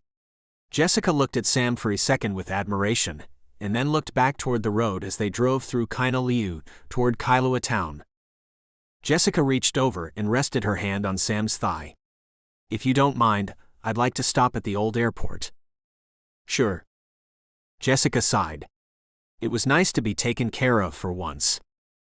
I'd just like to sit on a picnic table underneath one of the trees and watch the surf for a little while before going home. And that was what they did. They sat like 2 geckos on a pineapple for an hour and stared at the ocean. They watched the surfers catch waves, then get barrel rolled and glide all the way to the beach as if on a magic carpet. She thought about what had happened the day before, how the sea had taken its best shot at her and had come up short. She knew she had been fortunate. Jessica didn't view it as any god looking out for her. Getting slammed onto the reef was just bad luck, wrong place at the wrong time. It was as simple as that. Or at least that was her first thought. She had decided a long time ago that there was no God. And if there was, he didn't seem to care about people, as evidenced by all the rotten things that happened in the world. Sam said it was obvious someone or something had looked out for her. The nurse who'd been on the beach, in the right place at the right time. Uncle Jack had access to a helicopter by making a phone call. The most senior doctor was on duty at the Kona hospital when she arrived. Sam didn't believe in coincidences. He believed everything happened for a reason. They were opposites when it came to their view on whether or not there was someone or something behind the scenes overseeing things. Jessica had never wavered in her beliefs before, but she had started to reconsider. They sat mesmerized at the picnic table, watched the surfers rip up and down the waves and the fishing boats cruise by. Yesterday when I was on that beach not breathing, I had an out-of-body experience. And the funny thing about it, it was okay if that was how it would end. But the paradox was, I wasn't ready to leave yet. It must have been my sense of making things right that pulled me back. My father's murder cannot go unavenged. And if I don't bring the person responsible for his death to justice, I might as well have died. Before Sam responded, an HC-130 Coast Guard plane flew overhead as it scanned the ocean. The only time you saw them in Kona was when someone was having a dreadful day. And for the first time in years, Jessica said a short, silent prayer for whoever the Coast Guard was looking for, just in case it turned out that it mattered. 22. Homecoming. Sam took Jessica back to her dad's bungalow, where everyone gathered in front of the lanai, waiting for her arrival. There must have been 50 people who waited to greet her and share aloha. It looked like a gathering at the courthouse. Most of them were cops, and 2 were Jessica's Yakuza uncles. Jessica looked at Sam as they drove up the driveway, surprised by the crowd. Know anything about this?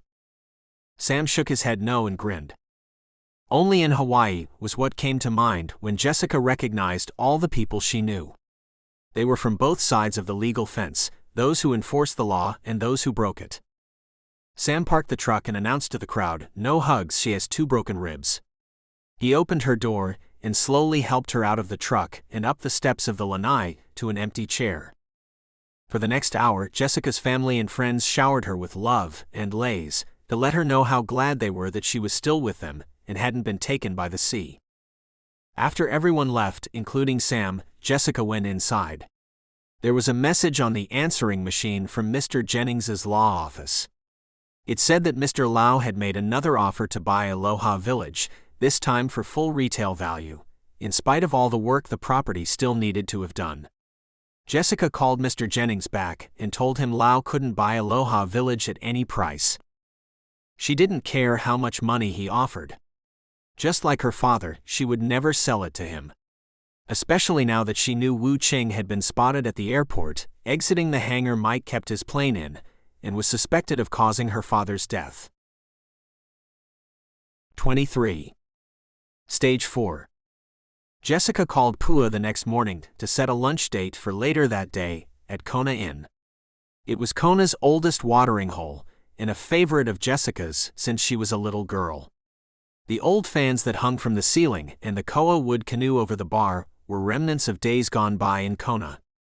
She realized after her near-death experience that it was time to put the living first. While it was important to bring her father's killer to justice, spending time with Pua became her top priority. She didn't know if Pua would survive the cancer, and it was time for her to set aside their differences.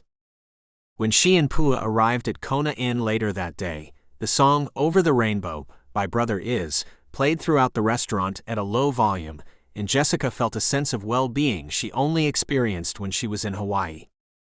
The 2 sisters sat at a table on the outdoor patio next to the 3-foot-high rock wall closest to the ocean. It had an unobstructed view of Kailua Bay and the tour boats as they came and went from the pier.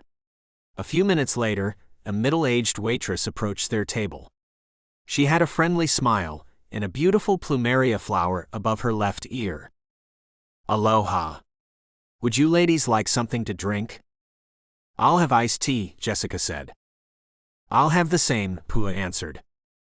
After the waitress walked away, Pua asked Jessica, Are you still on the wagon? Yeah, something like that. How long has it been this time? In dog years. Jessica smiled, then her expression turned serious. 3 years, 2 months and 6 days. But who's counting? Way to go, sis. Thanks.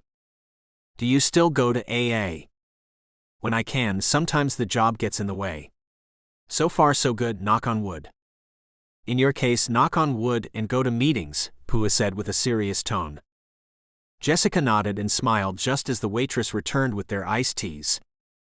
As they sat on the lanai and sipped their drinks, they took in the view of the swaying palm trees and turquoise bay, with small, white-crested waves breaking along the shoreline, fronting Kona Inn. They watched 2 young local girls play in the surf at the small beach across the bay, next to the pier, just like they had when they were kids. The trade winds blew, and that kept the humidity to a pleasant level. It was almost a perfect day weather-wise. Jessica didn't want to ask, but she had to know. Did you get the PET scan results this morning? The grim look on Pua's face gave Jessica her answer. On the way here, my doctor called me. It's not good. The cancer has spread to my liver. She picked up a napkin and dabbed her eyes as they filled with tears. Unlike when she had been told at the Marlin house of Pua's cancer, Jessica attempted to not cry. She needed to be strong for her sister. Take it one day at a time. It'll be okay. Pua dabbed her eyes again with her napkin and nodded. The doctor says he wants to take out part of the liver. Jessica scooted her chair over next to Pua and put her arm around her shoulder. For a few minutes they didn't say a word. They just watched the canoes that paddled in Kailua Bay, that readied for the weekend races. Jessica's phone buzzed in her purse as it broke the moment of silence. She glanced down and saw it was Mr. Jennings's number, and decided she better take it. Hello, this is Jessica. Hi, Jessica. I got your message declining Lau's offer. I wish you would reconsider. Finding another buyer willing to pay full price for Aloha Village in its current condition will be hard, if not impossible. The answer is still no, Mr. Jennings. She hung up the phone and continued to rub Pua's shoulder, which she had lightly squeezed as she talked on the phone. What was that all about? Pua asked. Lau made a full-price offer on Aloha Village. But I told Jennings to tell him that it's not for sale at any price. You didn't feel it necessary to run that by Jasmine and me first. Pua snapped. Do you want to sell it to the man who's most likely responsible for Dad's death, and would turn the village into a casino? Jessica countered. If you weren't here, I'd sell that place right now and be rid of that nightmare. It's a never-ending money pit, and the sooner we're out from under it, the better. Jessica didn't react. She didn't want to get into an argument in public about the property. She knew it would get back to Mr. Lau, and the less he knew about the Murphy Ohana, the better. I'm just trying to do the right thing here, Jessica said quietly. Have you considered asking Sam if he'd be interested in buying or investing in the resort? Or what about Uncle Jack? Dad alluded more than once to Uncle having made a lot of money investing in stocks. Jessica hadn't thought about Uncle Jack. The only thing she knew for sure was that she would not ask Sam for the money to save anything. Nothing made couples fight more than money and relatives. Then the thought crossed her mind, we're a couple. Jessica wasn't optimistic by nature. She believed that what could go wrong would go wrong most of the time. She knew this wasn't a healthy way to think, and she fought it daily. But this time she knew in her heart everything would be okay, all of it. Pua, Aloha Village, and her relationship with Sam.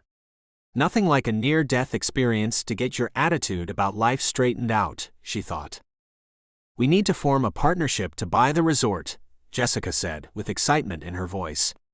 What do you think? Pua chewed on a cold French fry for a minute, and thought about what Jessica had said, before she answered.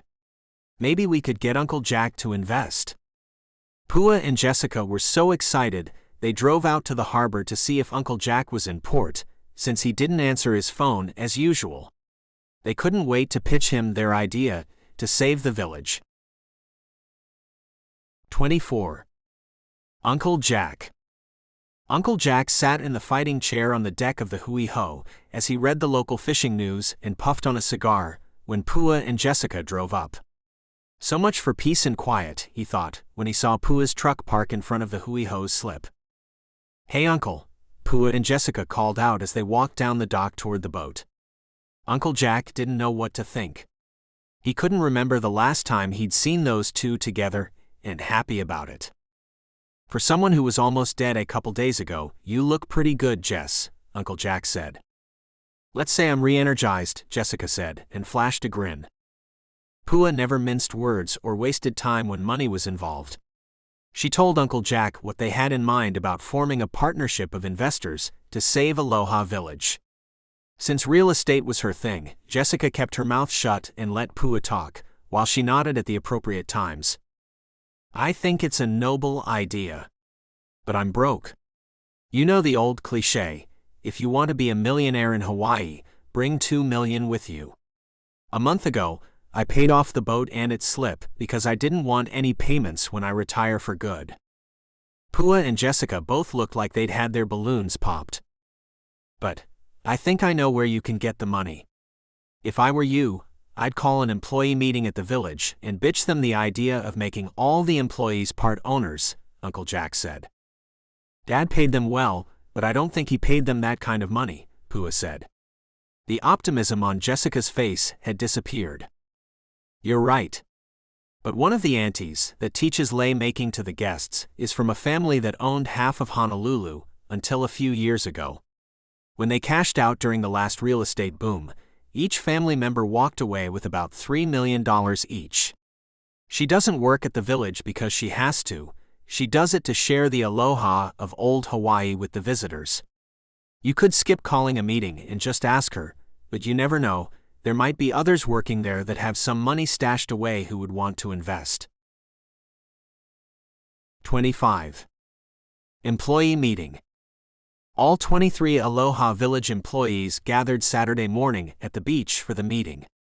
Most of them had worked at the resort for over 20 years, and it was more like a working ohana than what most people would consider a job. Jessica started the meeting by thanking everyone for their years of service, and then got right to the heart of the matter. Aloha Village is broke. We can't borrow enough money to fend off foreclosure. The owner of the Ming next door wants to buy us and expand his property to include a casino, almost on top of where we're standing. Auntie Loana had worked at the village since the early 70s. She stood up and said, "No can," with a thick pidgin accent. Jessica nodded in agreement. "We won't sell the village to them at any price. But we have a problem. We need to sell to someone, and the village isn't in sellable condition right now. We want to form a partnership to fund the resort going forward, and would like to offer you guys the opportunity to be in charge of your own destiny." Auntie Loana stood back up. "How much you need, Sista?" Jessica looked Auntie in the eyes. "We need at least 500,000 to buy us some time. Or a little over $1 million to finance repairs, then get the trust landowner to renew the lease for another 20 years. Only $1 million. Shoots. Can handle." And with that and a huge smile, the old Hawaiian woman sat back down. Jessica couldn't believe what she had just heard. Nobody knew Auntie Loana had that kind of money. She had been driving the same Kona cruiser to work for the last 10 years. It was an old faded red '83 Toyota Tercel. Other than one gold bracelet that said Huipo. By all outward appearances, she didn't look like she had 2 nickels to rub together. "Okay, we all work for Auntie now," Jessica said. Everyone laughed, and one by one, each person hugged Auntie Loana. After the meeting, Auntie Loana got out her checkbook and wrote a check for $1.2 million. She'd included a couple $100,000 extra, just in case the resort needed it. As she handed Jessica the check, she said, "This is a loan. I don't want to own the village. You pay me back when you can." Jessica and Pua both had tears of gratitude in their eyes. Wait until Monday to deposit. I need to move the funds from my investment account on the mainland to the local bank. Jessica and Pua looked at each other in amazement. They'd never dreamed Auntie Loana was this sophisticated, secret millionaire. Okay, Auntie, Monday, Jessica answered. 26. Decision. After the phone call from Mr. Jennings, which relayed Jessica's message that the village wasn't for sale at any price, Mr. Lau decided that Jessica must be eliminated if he was going to be able to buy Aloha Village. It was clear she was just as stubborn as her father had been, and would never sell the property to him. With Jessica out of the way, Lau was confident that he could persuade Pua to sell. Lau had a spy who'd worked at Aloha Village for the last year, who had instructions to report anything that would help the Triads take control. When he got wind of the beach meeting, he called Wu Qing into his office. I need you to take care of a problem for me. Be sure that Ms. Kealoha does not reach the bank Monday morning. Wu Qing nodded and left Lau's office without a word. Wu Qing was the Triad's most notorious hitman in Hong Kong and had been sent to the Ming in Kona for just such an occasion as this. His preferred method of choice would be a car bomb. He would never be able to plant it on Jessica's Forerunner while it was parked in the village. So the next best thing was to bury the bomb alongside the road, leaving the resort. Wu Qing would wait until he saw the Forerunner on the road to trigger the bomb with a cell phone detonator. 27. The hit. At 8:30 on Monday morning, Jessica sat on the lanai of her father's bungalow and had her morning tea. The trade winds had blown all the haziness out of Kona the day before. The sky was so clear she could see Mount Haleakala on Maui in the distance. The birds chirped and the surf broke against the shoreline, a welcome change compared to her mornings in California. When she looked out the window of her apartment in Anaheim, all she saw was a fenced-in patio with 2 dead plants. She couldn't keep them alive no matter what she did. And everywhere she looked when she was at work in the city of Los Angeles, all she saw was death. She didn't miss it for a second. As she daydreamed, a yellow plumeria flower blew onto the lanai from a nearby tree and landed near her feet. She sat her cup of tea down on the table and reached over to pick up the flower. She admired its beauty and held it close to her nostrils. She breathed in the sweet aroma of the flower. Her phone buzzed on the table and interrupted her early morning serenity. My car has a dead battery. I need to take the Forerunner to town this morning, Jasmine said. Jessica twirled the stem of the plumeria between her fingers. The keys are in it. I have to go to the bank today as soon as you get back, so don't dally, okay? On second thought, never mind. I'll take Dad's Roadrunner to the bank. You can keep the Forerunner all day if you need to. Okay, thanks, I'll come get it. 10 minutes later, as Jasmine drove on the road that led from the village to the highway, she came upon a herd of goats that crossed the road with a stray dog following behind them. It wasn't unusual to see goats out here, but dogs didn't venture out onto the lava flow that encased the road between Aloha Village and the main highway. Jasmine collected stray dogs like Pua collected boyfriends. When she wasn't busy working at the resort, she volunteered at the Humane Society. She stopped the Forerunner and got out to see if she could catch the dog. As she walked toward the stray, the dog trotted away and looked back periodically to keep her from coming any closer. It was skittish and would not come to her, no matter how much she tried to coax it. Jasmine and the dog were headed right toward the bomb that Wu Qing had planted beside the road, under the cover of darkness, just before sunrise. Wu Qing was nearby with binoculars and watched Jasmine and the stray head straight for the bomb. She wore a wide-brimmed sun hat that morning that covered most of her face. He mistook her for Jessica. His thumb hovered over the detonator button of the cell phone, as he waited until he was sure she was close enough to the bomb. She continued to whistle and clap her hands together, as she tried to entice the skittish dog to come to her. Finally, it stopped a foot away from the bomb, that allowed her to grab his collar. Wu Qing watched through his binoculars. At the last second he saw it wasn't Jessica, and set the detonator down. As Wu Qing thought about blowing up Jasmine anyway, he saw a Starburst Blue 69 Roadrunner as it came up the road from Aloha Village. Jessica drove as Sam sat in the passenger seat. The grin on Wu Qing's face said it all as he looked through the binoculars. He grasped the cell phone detonator again and waited for all three of them to be in position before he triggered the bomb. 28.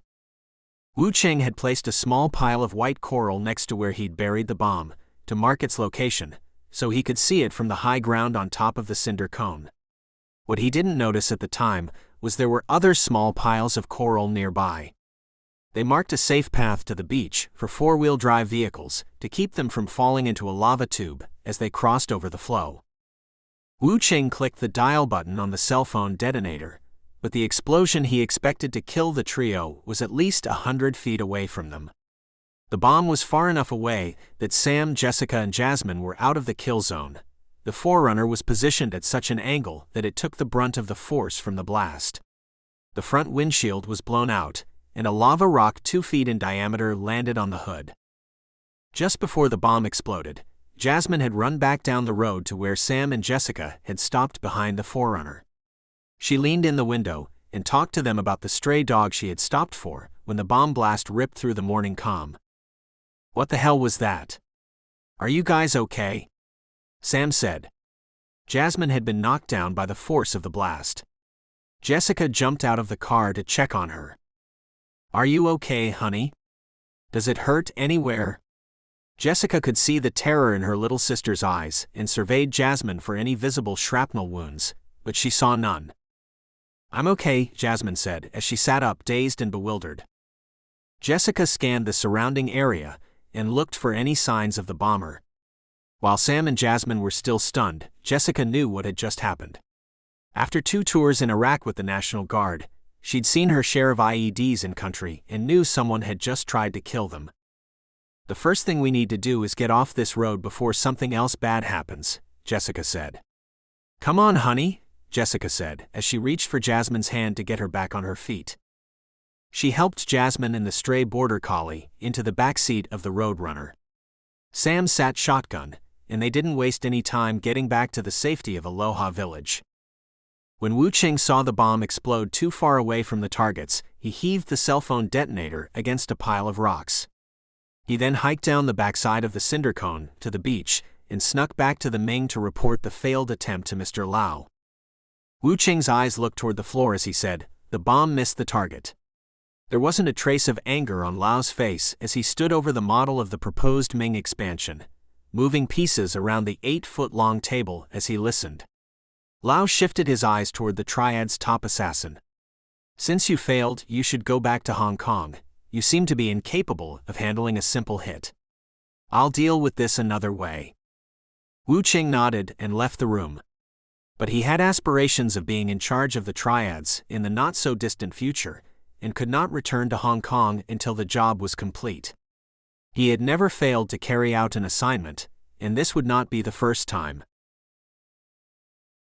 29. Security. Get Cousin Kyoki, and tell him to stay with you at all times until I sort this out. Under no circumstance are you to leave the village until you hear from me. As tears filled Jasmine's eyes, Jessica gave her a reassuring hug as they stood outside the resort's office. While Jessica got her sister situated, Sam ran to his bungalow, which was a short distance from the office, to get the satellite phone he kept for emergencies. He called Jim Davis, the captain of the Ohana. "How far out are you from the island? There's been an incident here, and I need you to send a security team ASAP." "About 15 miles. How many men would you like me to send, sir?" Captain Davis asked. "Send 10 guys in the Sikorsky, and have it land on the old airstrip behind the village. At the same time, launch the tender and send it too. I need it to take us to Onokahau Harbor. Have the team in khaki shorts and aloha shirts, tell them to keep the guns out of sight. I want them as low profile as possible. They can use my bungalow as a command post. Continue on to Kailua Bay as planned and then set anchor there. I'll be staying on board the Ohana until this situation is under control." Jim Davis had been the skipper of the Ohana a long time and had never heard such urgency in Sam's voice. Sam hired only retired Navy SEALs to provide shipboard security and seamanship on his superyacht. Actually, superyacht was an understatement. The Ohana was 99,000 tons and 414 feet long, with a crew of 57. Sam walked at a brisk pace back toward the office where he met Jessica, who had waited out front for him. He watched as she tied up her hair into a messy bun. "I'm not sure if I'm having a hot flash or it's the humidity and all this excitement," she said, as she fanned herself. "It smells like it's getting ready to rain, so it's probably not hormones. I couldn't deal with that right now, too." Sam nodded, as he admired her hot, sweaty jungle look for a moment. Not wanting to alert any of the village's guests who were within earshot coming and going into the office, she whispered, "We need to get to town, but we also need to not get killed on the way there." Sam pulled the sat phone out of his pocket. "I have a plan. My tender will get here in about an hour, and we can take it to the Kailua Pier and get a taxi to the bank. Oh, by the way, I've taken the liberty of having some of my security force from my boat stay here and keep the village safe." Jessica studied Sam's face for a moment, thinking, "Who are you?" Her first thought was that she didn't need his help, but knew accepting it was the right thing to do. She ignored her first thought and said, "That would be great, thank you." In the back of her mind was, what tender is he talking about? How big is his boat? She had no choice but to let Sam help her. Self-reliant to a fault had always been a thing with her, ever since her mother had passed away, when she and her sisters were near adolescence.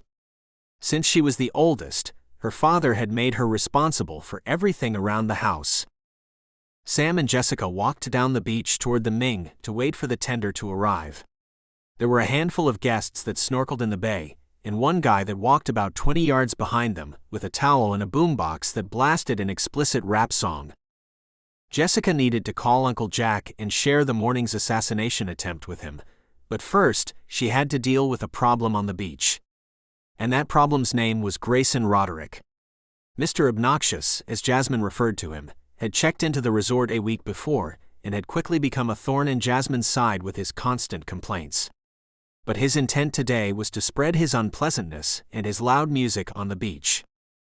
One of the selling points of Aloha Village that differentiated it from all other resorts in Hawaii was its unplugged policy: no electronics in the common areas or on the beach. It was clear this guy didn't care about the rules. Jessica walked over to him where he had parked himself on the beach and asked him politely if he could turn down the music. She didn't even mention that he was breaking the rules. He glanced at her and continued to talk on his cell phone as if she wasn't even there. She was in no mood for that nonsense.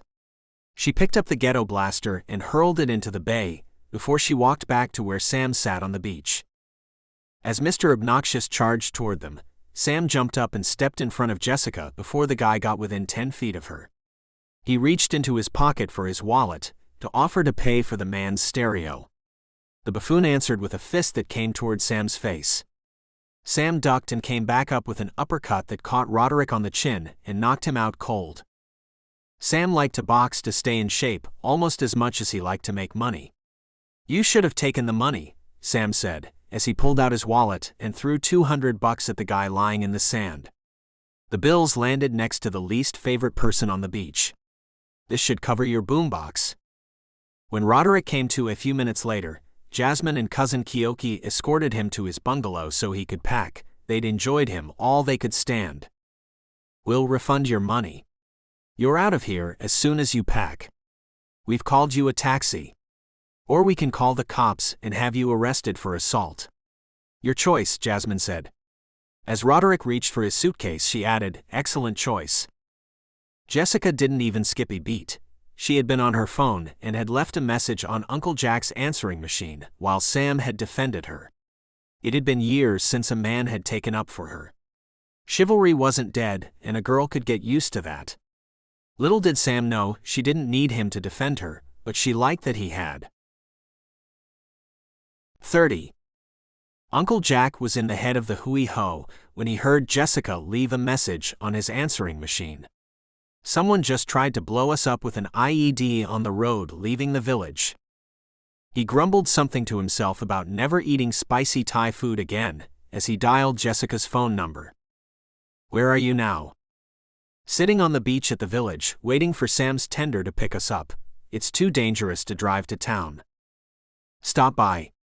We need to talk. That's why I'm calling. I have a check to deposit that will save the village, and I need to borrow your Bronco. Okay, I'll have it waiting for you. Do you have a weapon with you? No, all my guns are still in the shipping container. I'll have a 9mm ready for you too. Thanks. And Jessica clicked off her cell phone. After he'd gotten off the phone with Jessica, Uncle Jack didn't waste any time dialing Jin Tanaka. Jin didn't recognize Uncle Jack's phone number and let it go to voicemail. Jin, we have a problem. Uncle Jack proceeded to leave a message that detailed what had just happened to Jessica, Sam, and Jasmine. Uncle Jack couldn't protect his nieces, but he knew the Yakuza would. They were family. 20 minutes before the tender arrived at Aloha Village, the Sikorsky helicopter landed and dropped off the security force to secure the village. Sam took the team leader around and introduced him to Jasmine, cousin Kiyoki, and other key employees of the small resort before he went back to the beach to wait for the tender to arrive. Sam reassured Jessica that his guys would keep a low profile and they'd blend in so as not to alarm the guests. She knew there was safety in numbers, and she felt safe with Sam. Soon, they spotted the tender as it came into the bay in front of the resort.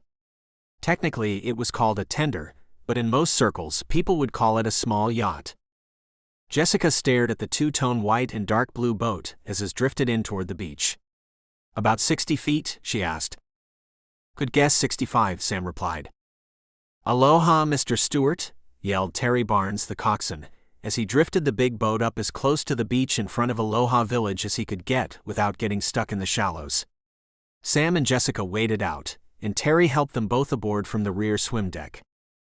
Good to see you again, Mr. Stewart, Terry said. As it is you, Mr. Barnes, Sam answered as he shook Terry's hand. Sam placed his hand on the small of Jessica's back. This is Jessica Kealoha. It's a pleasure to meet you, Ms. Kealoha. Aloha, Terry. You can call me Jessica. Honey, if you go down below to the salon, you can make yourself comfortable. I'll be down there in a minute, Sam said. Jessica gave Sam a devilish look as she stepped through the sliding glass door to enter the salon. It's good to have someone who calls you honey, she thought. As she entered the salon, Sam gave Terry instructions to take them to the Hui Hu's slip at the harbor. 31. Jin listened to Jack Murphy's message while on his way to eat dinner with his 94-year-old father, Izo. They met every week to talk about Yakuza business. His father was the original Yakuza boss who had started the gang in Hawaii. The meeting always took place at a little out-of-the-way diner in downtown Honolulu that had the best Saimin in town. Though Jin was the boss of the Yakuza in Hawaii, Izo insisted he call Lance Ishikawa in Kona the Yakuza's enforcer on the Big Island. For the most part, the Yakuza had a strict hands-off policy regarding the outer islands, except for a few nefarious activities here and there. This was family the Triads had messed with, and now it was time to send them a message. A dead body should get their attention. Mr. Lau was going to host a critical golf tournament at the Ming, and had sent his chauffeur to meet the plane of Zhang Wei, a golf pro from Shanghai that Mr. Lau had personally invited to play in the tournament. Mr. Wei was a very famous and influential golfer in China, and could send a lot of business to the Ming if he liked the resort and its golf course. Lance Ishikawa parked alongside the road which exited the Ming, propped open the hood of his Sprinter van to make it look like he had engine trouble. The vehicle looked like any of the island tour vans that came and went from the Ming, except it wasn't. It was a Yakuza murder wagon in disguise. Inside were all the tools necessary to dispose of a body without leaving a trace. Jin had taught Lance that the best way to get rid of a body was to put it in a 55-gallon drum, fill it with concrete, and dump it at sea. If there was no body, then there was no evidence and would be no conviction. This time was different. They would send the body back to the Ming to make a point. It was risky from a prosecution standpoint, but necessary. There would be no mistaking the message they had sent the Triads. When the Ming's limousine passed by Lance, he closed the hood, hopped in the Sprinter, and followed the car to the Kona airport. The limo had parked in the cell phone lot to wait for the golfer's plane to land. Lance parked next to the limo and watched the driver for a few minutes before he made his move. The chauffeur was still looking down at his phone when Ishikawa walked up to the driver's side window and reached in with a stun gun. He stuck it to the chauffeur's neck and pulled the trigger, yanked him out of the limo, opened the side door of the van, and threw him on the floor. After he'd gagged and zip-tied the driver, he grabbed the man's cell phone as he got in the limo and waited for the call to pick up the golf pro at the curb. 30 minutes later, the limo driver's cell phone rang, and Ishikawa left the cell phone lot to pick up Zhang Wei. Less than 5 minutes later, he was in the back of the limo and headed towards certain death. Ishikawa drove to the southernmost part of the airport, past where all the private jets parked, and pulled the limo over. Zhang Wei was in the back of the car as he talked on his cell phone and didn't notice what was going on. Ishikawa walked to the rear passenger side door as he obscured an ice pick. He flung the door open and stabbed Zhang Wei in the chest before he had time to react. Zhang Wei was dead seconds after the pick perforated his heart. Ishikawa took the limo back to the cell phone lot and drugged the chauffeur before he put him back in the limo. He returned to the Sprinter and drove out of the parking lot just like any of the other commercial vehicles that came and went that day. Mr. Lau had been in his office talking on the phone with Governor Fitch about what to do concerning Aloha Village when his secretary burst into the room and handed him a bloody note. A message had been pinned to Zhang Wei's chest that said, "Next time it's your wife. Then it will be you. The best thing you can do is get back on your private jet and go back to Hong Kong where you came from." It was evident to Lau that someone connected to Jessica Kealoha had murdered Zhang Wei. He'd made a dangerous enemy when he ordered Wu Qing to kill her. What Lau didn't know was that Jessica's uncle and grandfather were the leaders of the Japanese mob in Hawaii, and they had no qualms about killing anyone who threatened their family. The Yakuza owned Hawaii, and the Triads had not only tried to kill Jessica, but as the Yakuza saw it, they were trespassing and would be punished for it. There were no secrets on the Big Island, and it didn't take long for Lau to find out that Jessica was connected to the Yakuza by blood. Even though she was a retired cop, the Yakuza would protect her because she was family. Lau knew he had made a formidable enemy now, and would have to deal with it. The first thing he did was to call Wu Qing. He knew Wu Qing had not left the island yet, and he would need him for personal security until this situation with Jessica and the Yakuza was resolved. "There's a change in plans. I need you to finish the job." "What do you want me to do?" Wu Qing asked. "I still need Jessica Kealoha dead." Wu Qing smiled as he listened to his uncle.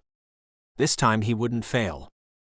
Even though Lau was a relative newcomer to the island, and was there to build a mega gambling resort once gambling became legal, he was Chinese. They had roots on the island going back to the 1800s, just like the Japanese.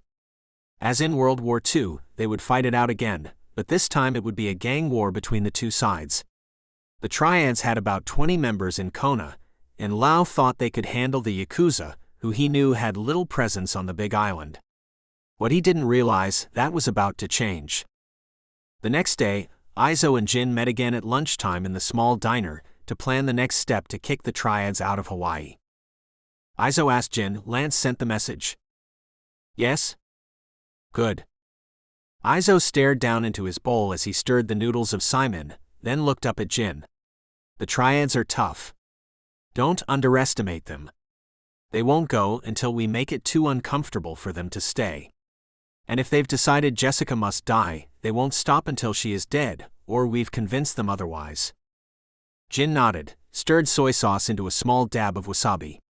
"Or until we kill every last one of them." Aizo nodded with a slight smile. "Jin, I know you and Jessica have had differences in the past. But she's still my granddaughter. The cops can't protect her. It's up to us." Even though Aizo had retired and handed the day-to-day operations of the Yakuza over to Jin years before, Aizo still had the final say about anything related to Yakuza business in Hawaii.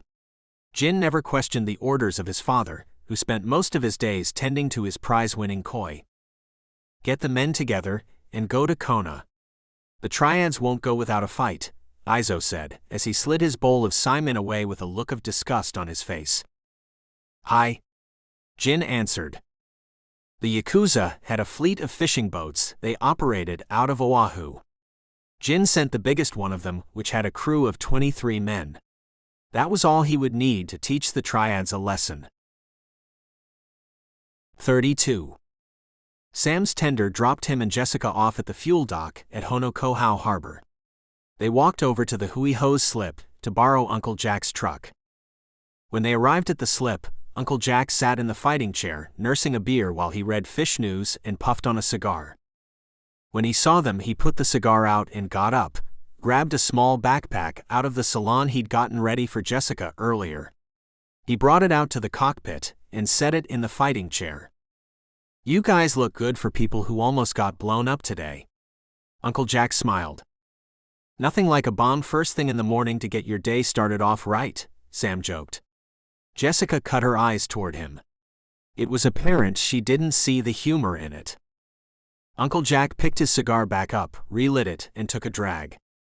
After you called me, I thought about how the bomb was made and came to the conclusion it had to have been assembled using chemicals bought without suspicion. Jessica nodded. She knew where he was going with this, and Sam did too. Although he wasn't in law enforcement, he was a smart guy, and his first thought had been of the Oklahoma City bombing a fertilizer bomb. Uncle Jack handed Jessica a surveillance photo of Wu Qing. She knew the next step to take after going to the bank to deposit the check from Auntie Loana. A trip to the farm supply store to see if anyone who worked there recognized the man in the photo. There's a Smith & Wesson Slim 9 in the bag, and 10 paper targets to keep the cops from arresting you for concealed carry. Just remember, you're on the way to target practice.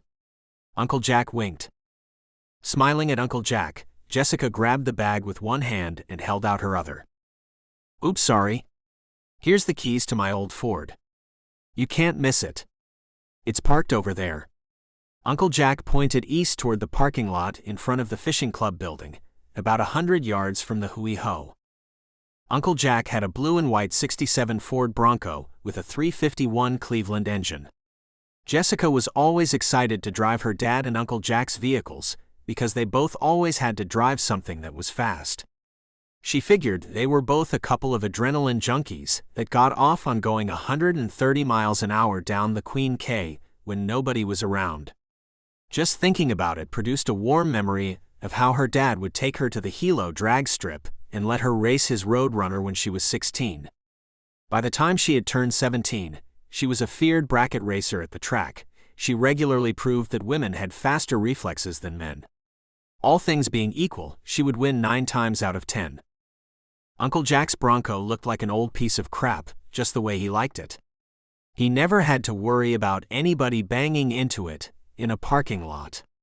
Even though the paint job was faded and it had primer gray that covered the previous rust spots, it was in fair condition from outward appearances. In street racer jargon, it was a sleeper. Under the hood was a custom-built street strip dyno-tuned engine that put out an easy 500 horsepower to the ground, which made it downright exciting when the gas pedal was mashed to the floor.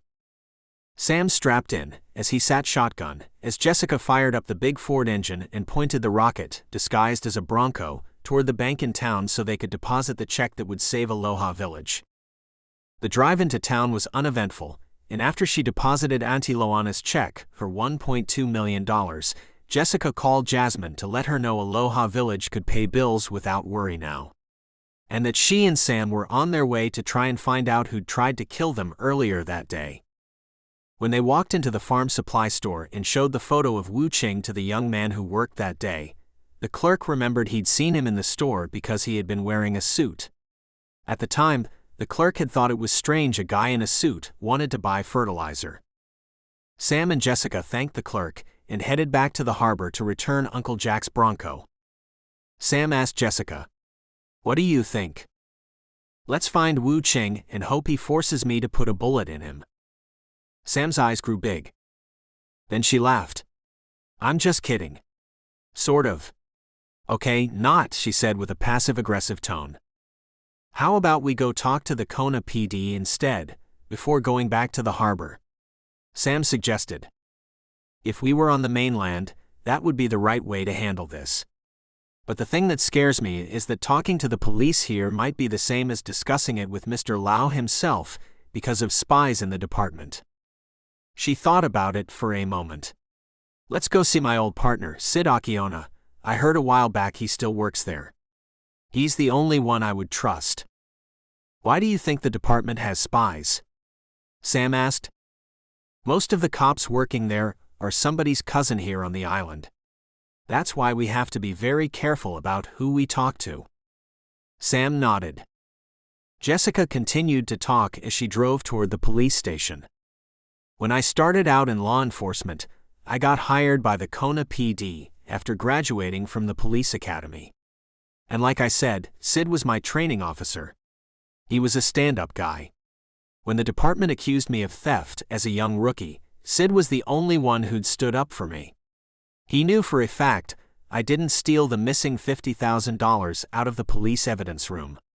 At the time, it was still an old boys' club, and women had not been welcome in the department. Any way they could get rid of a woman was okay with most of the upper echelon, and I was no exception. Everyone knew the theft allegation was a ruse. But I had made a powerful enemy when I wrote the chief of police a ticket for being parked in a red zone at a local hotel, where he was having a nooner with his mistress. Even the internal affairs detectives who investigated the missing money knew I didn't do it. But I was being blamed by a senior officer who was the brother-in-law of the chief.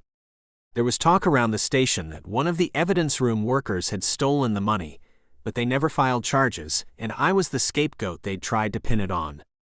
I had allegedly been the last one in the room before the theft was discovered. I was cleared 6 months after the investigation. But it was obvious to me that the stink of the accusation would never go away. That was when I quit and moved to LA, so I could go to work for a big city department where nepotism isn't allowed. Jessica had a mixture of butterflies and hostility in her gut as she turned the Bronco off of the highway just a half block from the station. 33. Kona PD. Jessica parked the Bronco far enough away from the entrance to the police station so that nobody inside the building would see what she and Sam were doing while seated inside the vehicle. Uncle Jack had a custom-built gun safe installed into the floor of the Bronco. Jessica put the Smith & Wesson Slim 9 inside it and locked the door. No need to test out Uncle's target practice excuse story, she thought. Sam and Jessica walked through the front double-glass doors and up to the desk sergeant. Is Officer Sid Akiona on shift today? Jessica asked the young policeman behind the counter. Yes, the watch commander is in his office, I believe. Let me see for sure. Who should I tell him is here to see him? Tell him Jessica Kealoha. A few minutes later, the young policeman returned with Sid Akiona, who was now Captain Akiona. Sid's face lit up with a welcoming smile when he saw Jessica. He was genuinely glad to see her. It had been close to 20 years since the last time they had seen each other. After a warm embrace, Jessica introduced Sam. He shook the captain's hand, though he wasn't crazy about the way the captain looked at Jessica, like they had once been more than just co-workers. It was a weird feeling Sam couldn't seem to shake while they were talking. I heard about your father, Jessica. I'm so sorry for your loss, Akiona said. Thank you. The reason we're here today is that someone tried to blow us up 2 days ago, with a roadside bomb planted near the exit of Aloha Village. It exploded about 60 yards from us. We were lucky no one was injured. Captain Akiona's face was expressionless as Sam and Jessica recounted the harrowing details of how they'd almost lost their lives and how they suspected Wu Qing.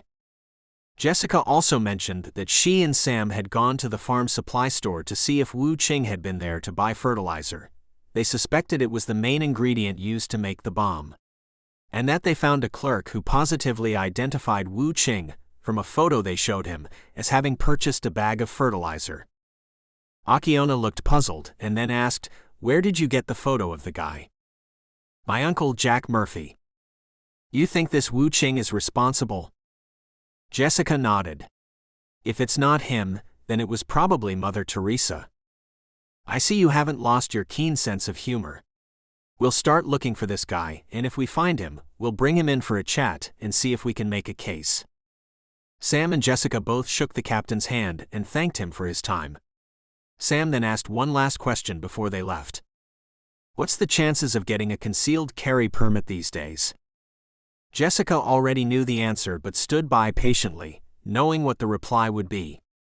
Captain Akiona shook his head. The chief won't issue them. Never has, and said he never will. Even if we're in danger? Sam asked. The chief is adamant about not having civilians walking around carrying guns. Interesting. Sam shook his head in disbelief. Jessica smiled and thanked the captain again for his time, then grabbed Sam's hand and steered him toward the door. As Sam and Jessica drove out of the police station parking lot, Sam looked at Jessica. Maybe I'm wrong, but I felt an underlying tension between you and Captain Akiona back there. Did you and the good captain have something going on once upon a time? Jessica steered the Bronco onto the Queen K Highway, to head back toward the harbor. Sam reached down to unlock the gun safe as he waited for her to answer. She kept her eyes on the road and finally answered, Let's just say that when we were partners on the night shift, he wanted to be naked partners too. But I wasn't interested. She placed her right hand on Sam's thigh. Sam felt jealous as he thought about another man wanting Jessica. But her hand on his thigh made the jealous feelings fade away. Sam's phone buzzed in his pocket, and he looked down to see who the text was from. Why don't we stay on my boat until this is over? I got a text that the Ohana has arrived and is anchored in Kailua Bay.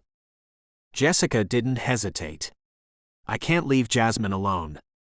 I know she's safe with your guys there in the village, but I have to go back to the resort until this is over. Sam sighed, but he understood where she was coming from. Okay, back to the village we go. I'll call the tender to pick us up at the harbor after we return the Bronco. Jessica looked at Sam and smiled.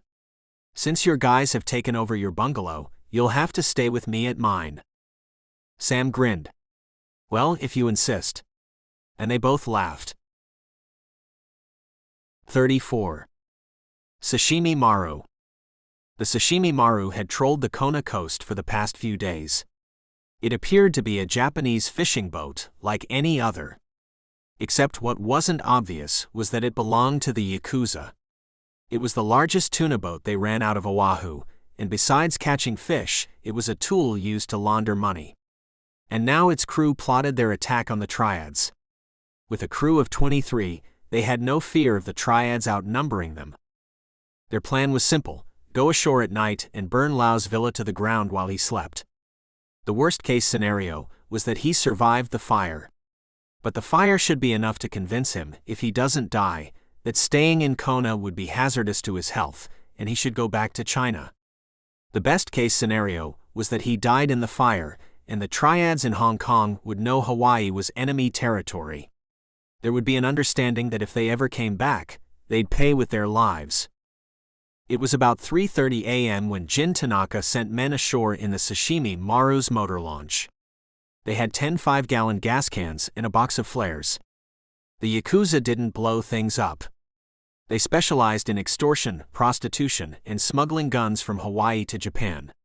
Burning down Lau's villa at the Ming was not something they would do without serious provocation, but the Triads had attempted to kill 2 of the granddaughters of Izo Tanaka. The Yakuza would make them pay the price for their transgression. Jin Tanaka told his guys where to find Lau's villa on the grounds and made it clear that they weren't to burn any part of the Ming where guests stayed. The Yakuza would kill when they had to, but killing innocent people like tourists was not good for business and would bring the feds in force. Killing the leader of the Triads in Hawaii would most likely only bring a local response, and it would be lukewarm at best. Tanaka had men on the payroll throughout the state government, including the Kona PD, and would be able to control the investigation, as he had in the past. By 4:15 a.m., Jin Tanaka could see the glow of Lau's villa engulfed in flames. Jin smoked a cigarette topside of the Sashimi Maru, while he watched the villa burn to the ground through his binoculars. "Good riddance," he said. As the group of Japanese thugs headed back toward the motor launch at the beach, they came across a wild goat that had been munching grass on the golf course. They killed it and threw it in the resort's swimming pool as a message to the Triads that they'd best plan to leave Hawaii. When the fire department arrived on scene at the Ming, Lau's villa was destroyed. There was nothing left to save. But Tanaka didn't know Lau wasn't there. He had stayed in one of the resort's guest rooms because he feared retaliation from the Yakuza, and rightly so. The Yakuza had a spy who worked at the Ming that Tanaka had been checking in with during his visits to take Kainoa to the beach. Jin liked taking Kainoa to the beach, but his weekly visits to the Big Island were about a lot more than just being a good uncle. Figuring out what the Triads were up to had been his #1 goal for the past 6 months. China white fentanyl was what they were up to, besides trying to get gambling legalized and take over Aloha Village. The Yakuza had known the Triads had been shipping fentanyl to the Big Island and hadn't cared until now. They had been planning to rip off the drugs for some time and decided this would be the perfect time to kill 2 birds with 1 stone. Lance Ishikawa waited with the murder wagon to take 5 of the 10 men sent ashore to the Triads' body shop to steal the drugs, while the other 5 burned down Mr. Lau's villa at the Ming. Jin Tanaka's inside man at the Ming frequently saw exotic high-end European cars being shipped to the resort in a container from Hong Kong every month. Jin figured the Triads hid drugs in the vehicles. Sending them in containers made it almost impossible for drug-sniffing dogs to catch them. Once the car arrived, Mr. Lau would have Wu Qing take the vehicle to a body shop the Triads owned in the old industrial area to have it dismantled and painted. Afterward, the cars would be shipped to the mainland and sold at auction. Financially, it made little sense. The vehicles cost more in Hong Kong than they did in the US, and it cost more to ship them to Hawaii, unless they were carrying 2 or 3 kilos of China white hidden inside them. Tanaka had no desire to go into the business of selling dope. Hookers, guns, and extortion were okay, but drugs were taboo to the Yakuza. The way he saw it, this was free money. He would dump the fentanyl at a discount to move it fast, and donate some of the proceeds to a drug rehab center on the island. 35. Sam and Jessica sat on the lanai having their morning coffee when Jessica's phone rang. She looked at the screen to see who was calling so early and saw it was Uncle Jack and knew it would be important. "Just a heads up, the cops will come to see you soon." "Why?" "They got called to the Ming a few days ago about a dead Chinese golfer. He was found in the back of their limousine at the airport, deader than a doornail. From the intelligence I've got, they think it was a professional hit." The limo driver told the cops a wild story about being abducted and then waking up back in the limousine, later with the dead guy in the back seat. "My source says at first the cops weren't buying it, but then there was a witness who corroborated his story, saying he saw the limo driver get stuffed back into the car from a van that parked right next to it." "Why does the Kona PD want to talk to me?" "My source says Lau told them you would do anything to disrupt his business and might somehow be connected to the murder and burning down his villa." Jessica's forehead wrinkled. "Figures. Thanks for the heads up. I guess he thinks if he can't kill you, he'll try to get you locked up. Oh, one last thing. Be careful." "Something I ought to know?" Jessica asked. "That's all I can say right now." Uncle Jack was quick to hang up the phone. "I hate it when he pulls that secret agent crap on me," she thought. After she sat the phone down, she caught a glimpse of something moving under the table near her foot. She jumped up from her chair and stomped on a centipede a dozen times to make sure it was dead. It had slithered out of a hole between the rocks in the staircase that led to the lanai. Sam couldn't see what had prompted her to jump up because the table was between the two of them and blocked his view of the prehistoric-looking creature that was approximately 6 inches long and had what looked like 1,000 legs. "Take that," Jessica said as she ground what remained of the centipede's head into the wood flooring of the lanai. Sam peered over the edge of the table. "Yup, you killed the crap out of him." And they both laughed. "Literally," she replied. "Feel better?" "Yes, I do." When Detective Gomes showed up at Aloha Village, Sam and Jessica were on stand-up paddleboards in the middle of the bay fronting the resort. Jessica had been trying to lose the 10 pounds she'd gained. That was the thing about being back in Hawaii. Potato mac and 2 scoops of rice always came with the plate lunch, and a zillion carbs to boot. Until her 30s, she could eat anything and not gain an ounce. After 40, just looking at a chocolate cake seemed to equal gaining 5 pounds. The last couple of weeks since her father's death, she'd been hitting the chocolate cake hard. Coffee, booze, cigarettes, and donuts used to be Jessica's 4 major food groups. Now she was just down to sugar. It was a reasonable compromise in her mind. Besides, unlike booze, nobody ever got arrested for eating cake. Detective Gomes never met a malasada he didn't like. He sat down at the Castaway Bar that overlooked the bay and helped himself to a box of the tasty Portuguese treats the resort had put out that morning for guests. He ate the whole box while he waited for Sam and Jessica to paddle back in. At 330 pounds and gaining, Gomes's motto was, "Eat until you're tired, not until you're full." Jessica didn't recognize Gomes from her early days on the force, but he remembered her, and the allegations made against her years earlier. He didn't care one way or the other about Jessica being a dirty cop, but he doubted she'd had anything to do with the murder of the golf pro. "Miss Kealoha, if you have a few minutes, I'd like a word." He introduced himself and handed her his card. She glanced at his name on it. "How can I help you, Detective Gomes? Can you account for your whereabouts the day before yesterday?" Sam interjected, "She was with me." "And you are?" Gomes asked. "I'm Sam Stewart. We were here all day, lying on the beach and snorkeling. Plenty of the staff here at the resort saw us." Gomes looked down at his notebook and nodded as he wrote down Sam's name. "I think this should do it," Gomes said. And that was it. He grabbed one more malasada from a new box on the bar and ate it on the way back to his car. Sam and Jessica never heard another word from him. 36. The Kona PD had looked for Wu Ching for nearly a week and had come up empty. Jessica was tired of waiting. It would be up to her and Sam to bring him to justice. Jessica was sure they had a spy at Aloha Village who fed info to Lau. How else would the Triads have known she was on her way to the bank to deposit a check to save the village the day Wu Ching tried to kill them? It was clear someone had tipped them off, and Jessica decided she would use the mole to set a trap for Wu Ching. What she and Sam didn't know was that Wu Ching had set a trap of his own that would preempt their plan. Besides working part-time for her dad at the village, Jasmine was a massage therapist. She had a side business at the resort that she had operated the past couple of years to raise money to go to college to become a veterinarian.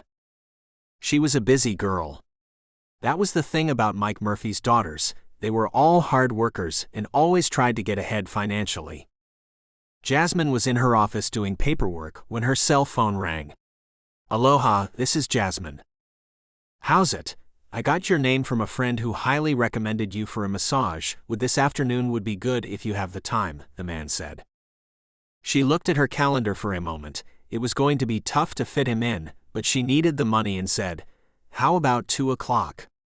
If that works for you, meet me at the cabana on the beach here at Aloha Village."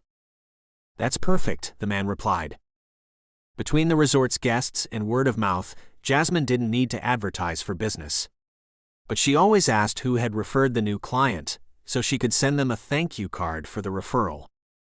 Wu Ching had used a common Japanese surname when Jasmine had asked him who referred him.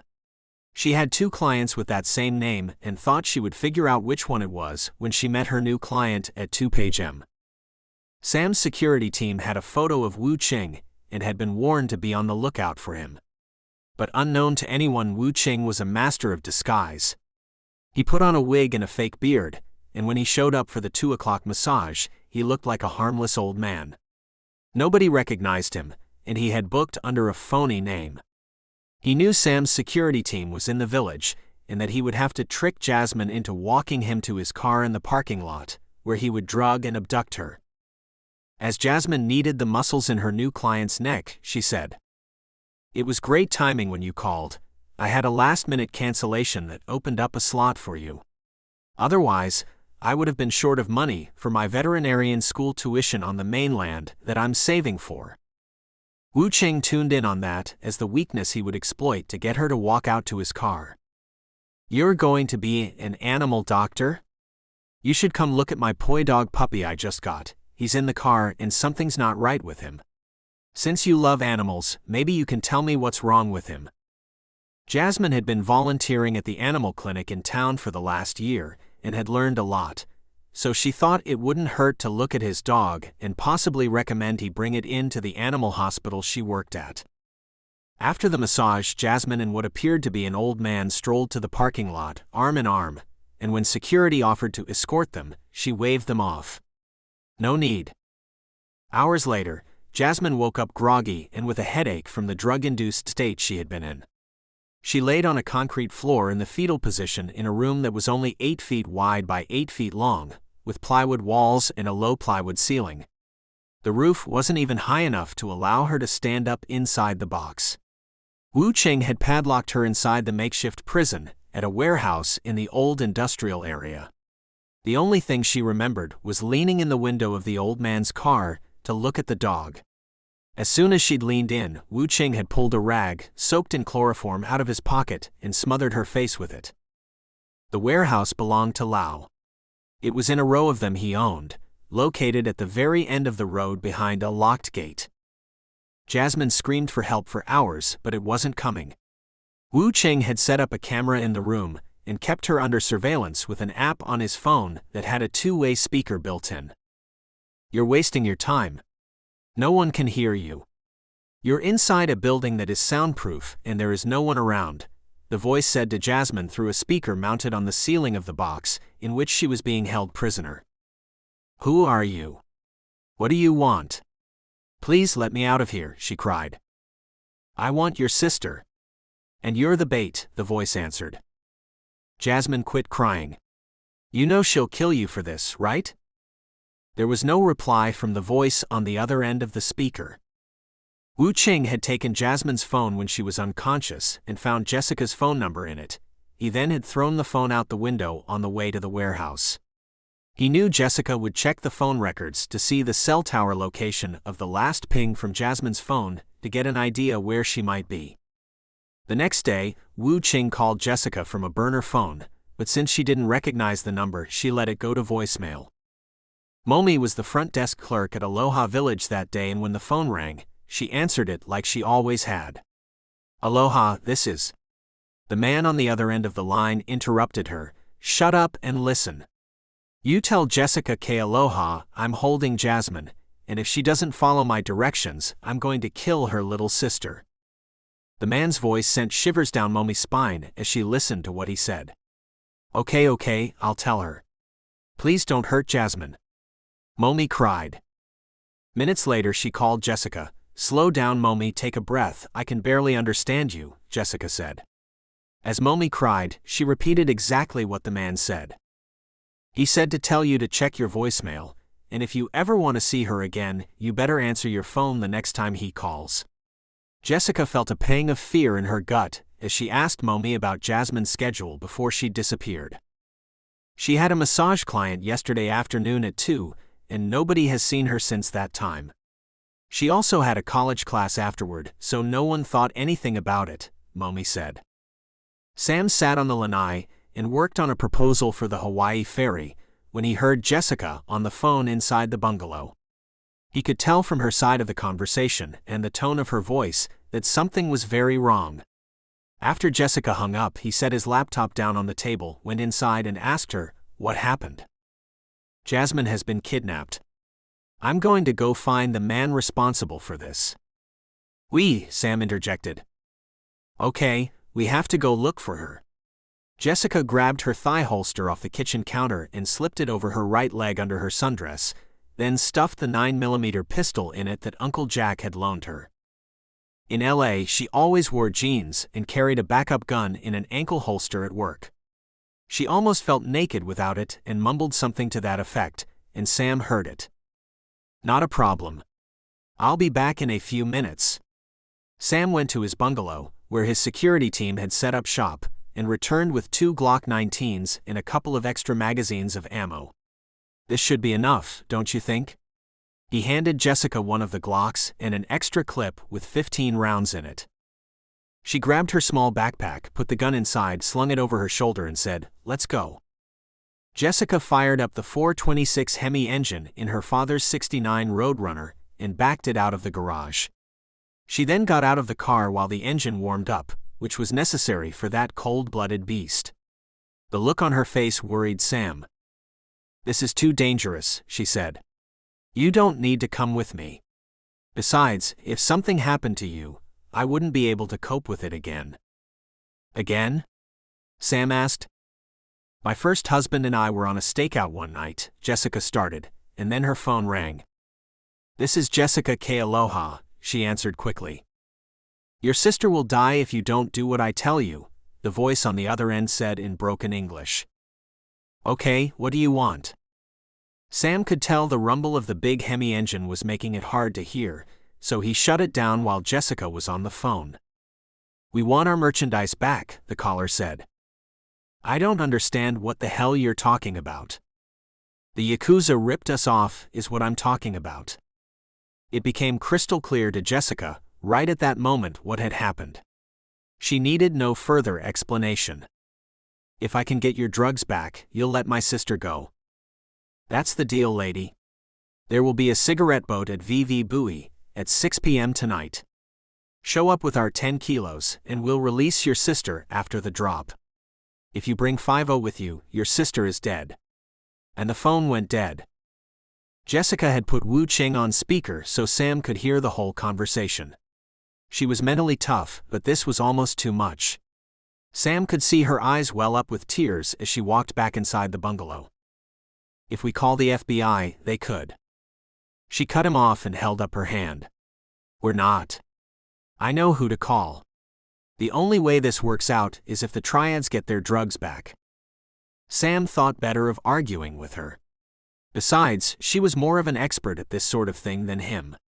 All he knew was how to build superyachts. Jessica was the expert at dealing with criminals. But Sam was an expert when it came to risk assessment.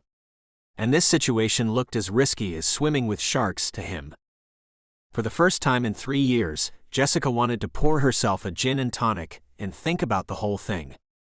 But that choice was no longer available to her, so she did the next best thing. She went to the bathroom so Sam couldn't hear and called her grandfather, Izo Tanaka. "Hi, Grandpa. It's Jessica. Jasmine has been taken hostage by the Triads. They want their dope back or they'll kill her." Izo grunted and paused. "I'll make a phone call," then hung up the phone. Jessica walked back into the living room and sat down on the couch. She exhaled a guarded sigh of relief. Sam sat next to her and rested his hand on her leg. "Why don't you want to call the FBI? I don't get it. We're talking about Jasmine's life and stolen drugs, and you don't want their help. What am I missing here?" "There's not enough time. The nearest office is in Honolulu. By the time they get here, it'll be too late. There won't be enough agents, and the Triads will kill Jasmine before the FBI has a game plan. The other reason is my family. I guess now is as good a time as any to bring out the skeletons. You'll probably never want to see me again after you hear this." Sam stared at Jessica as she stood up and paced back and forth in the living room for a minute, before she said another word. "I know who has the Triads dope. It's one of my uncles on my mother's side of the family." And then she paused for a moment. 3 of my uncles on my mother's side are Yakuza gang members. My grandfather on my mother's side is the founder of the Yakuza in Hawaii." Sam said nothing and just listened as Jessica shared one of her deepest, darkest secrets. The shame was written all over her face. He stood up from the couch and walked over to Jessica and wrapped his arms around her. "I've got skeletons too," he whispered in her ear. It had been 6 hours since Jessica had called her grandfather, and she had heard nothing. She and Sam sat at the dining room table and cleaned their guns to pass the time, while they waited to find out where the Triads' stolen drugs were. From where Jessica sat, she had a view straight out the window, and saw Pua's Mercedes as it drove up the driveway. Pua had come to the bungalow to get Sam's signature on closing documents for the house he'd bought in Kealoha. She had worked hard the last month to get the deal closed, and thought the day would be one of celebration instead of the bad news she was about to get. After Pua stepped out of her Mercedes and walked up the steps to the lanai, she could see the grim expressions on both Sam and Jessica's faces through the dining room window. "Did someone die, or is someone going to?" Pua said in a half-kidding tone of voice as she eyeballed both of them focused on the guns, and not her. Jessica continued to polish the barrel of the Glock and didn't make eye contact. "Jasmine's missing. She's been gone about 18 hours or so." Pua threw the papers in her hand down on the kitchen table and glared at her older sister. "When did you plan on telling me?" Jessica had been hoping not to have to tell her until after they had rescued Jasmine. She knew Pua had enough on her plate with having breast cancer and didn't need any additional stress. "I'm sorry. I was hoping to have her back home before you found out. Why are you sitting here and not out trying to get her back?" Jessica stuck the Glock 19 in her ankle holster. "We're waiting for Uncle Jin to call and tell us where we can find the ransom so we can exchange it for Jasmine." "How much do they want?" Pua asked. "It's not money they want. And the less you know about it, the better," Jessica said. Pua had done enough shady real estate deals over the years to know when to quit asking questions, and she recognized this was one of those times. As Pua stood there in the kitchen, her phone rang. She almost never took a call when with a client signing papers, and Sam was the most significant client she'd ever had. But when she saw it was Uncle Jin, she picked up. "Uncle," she answered.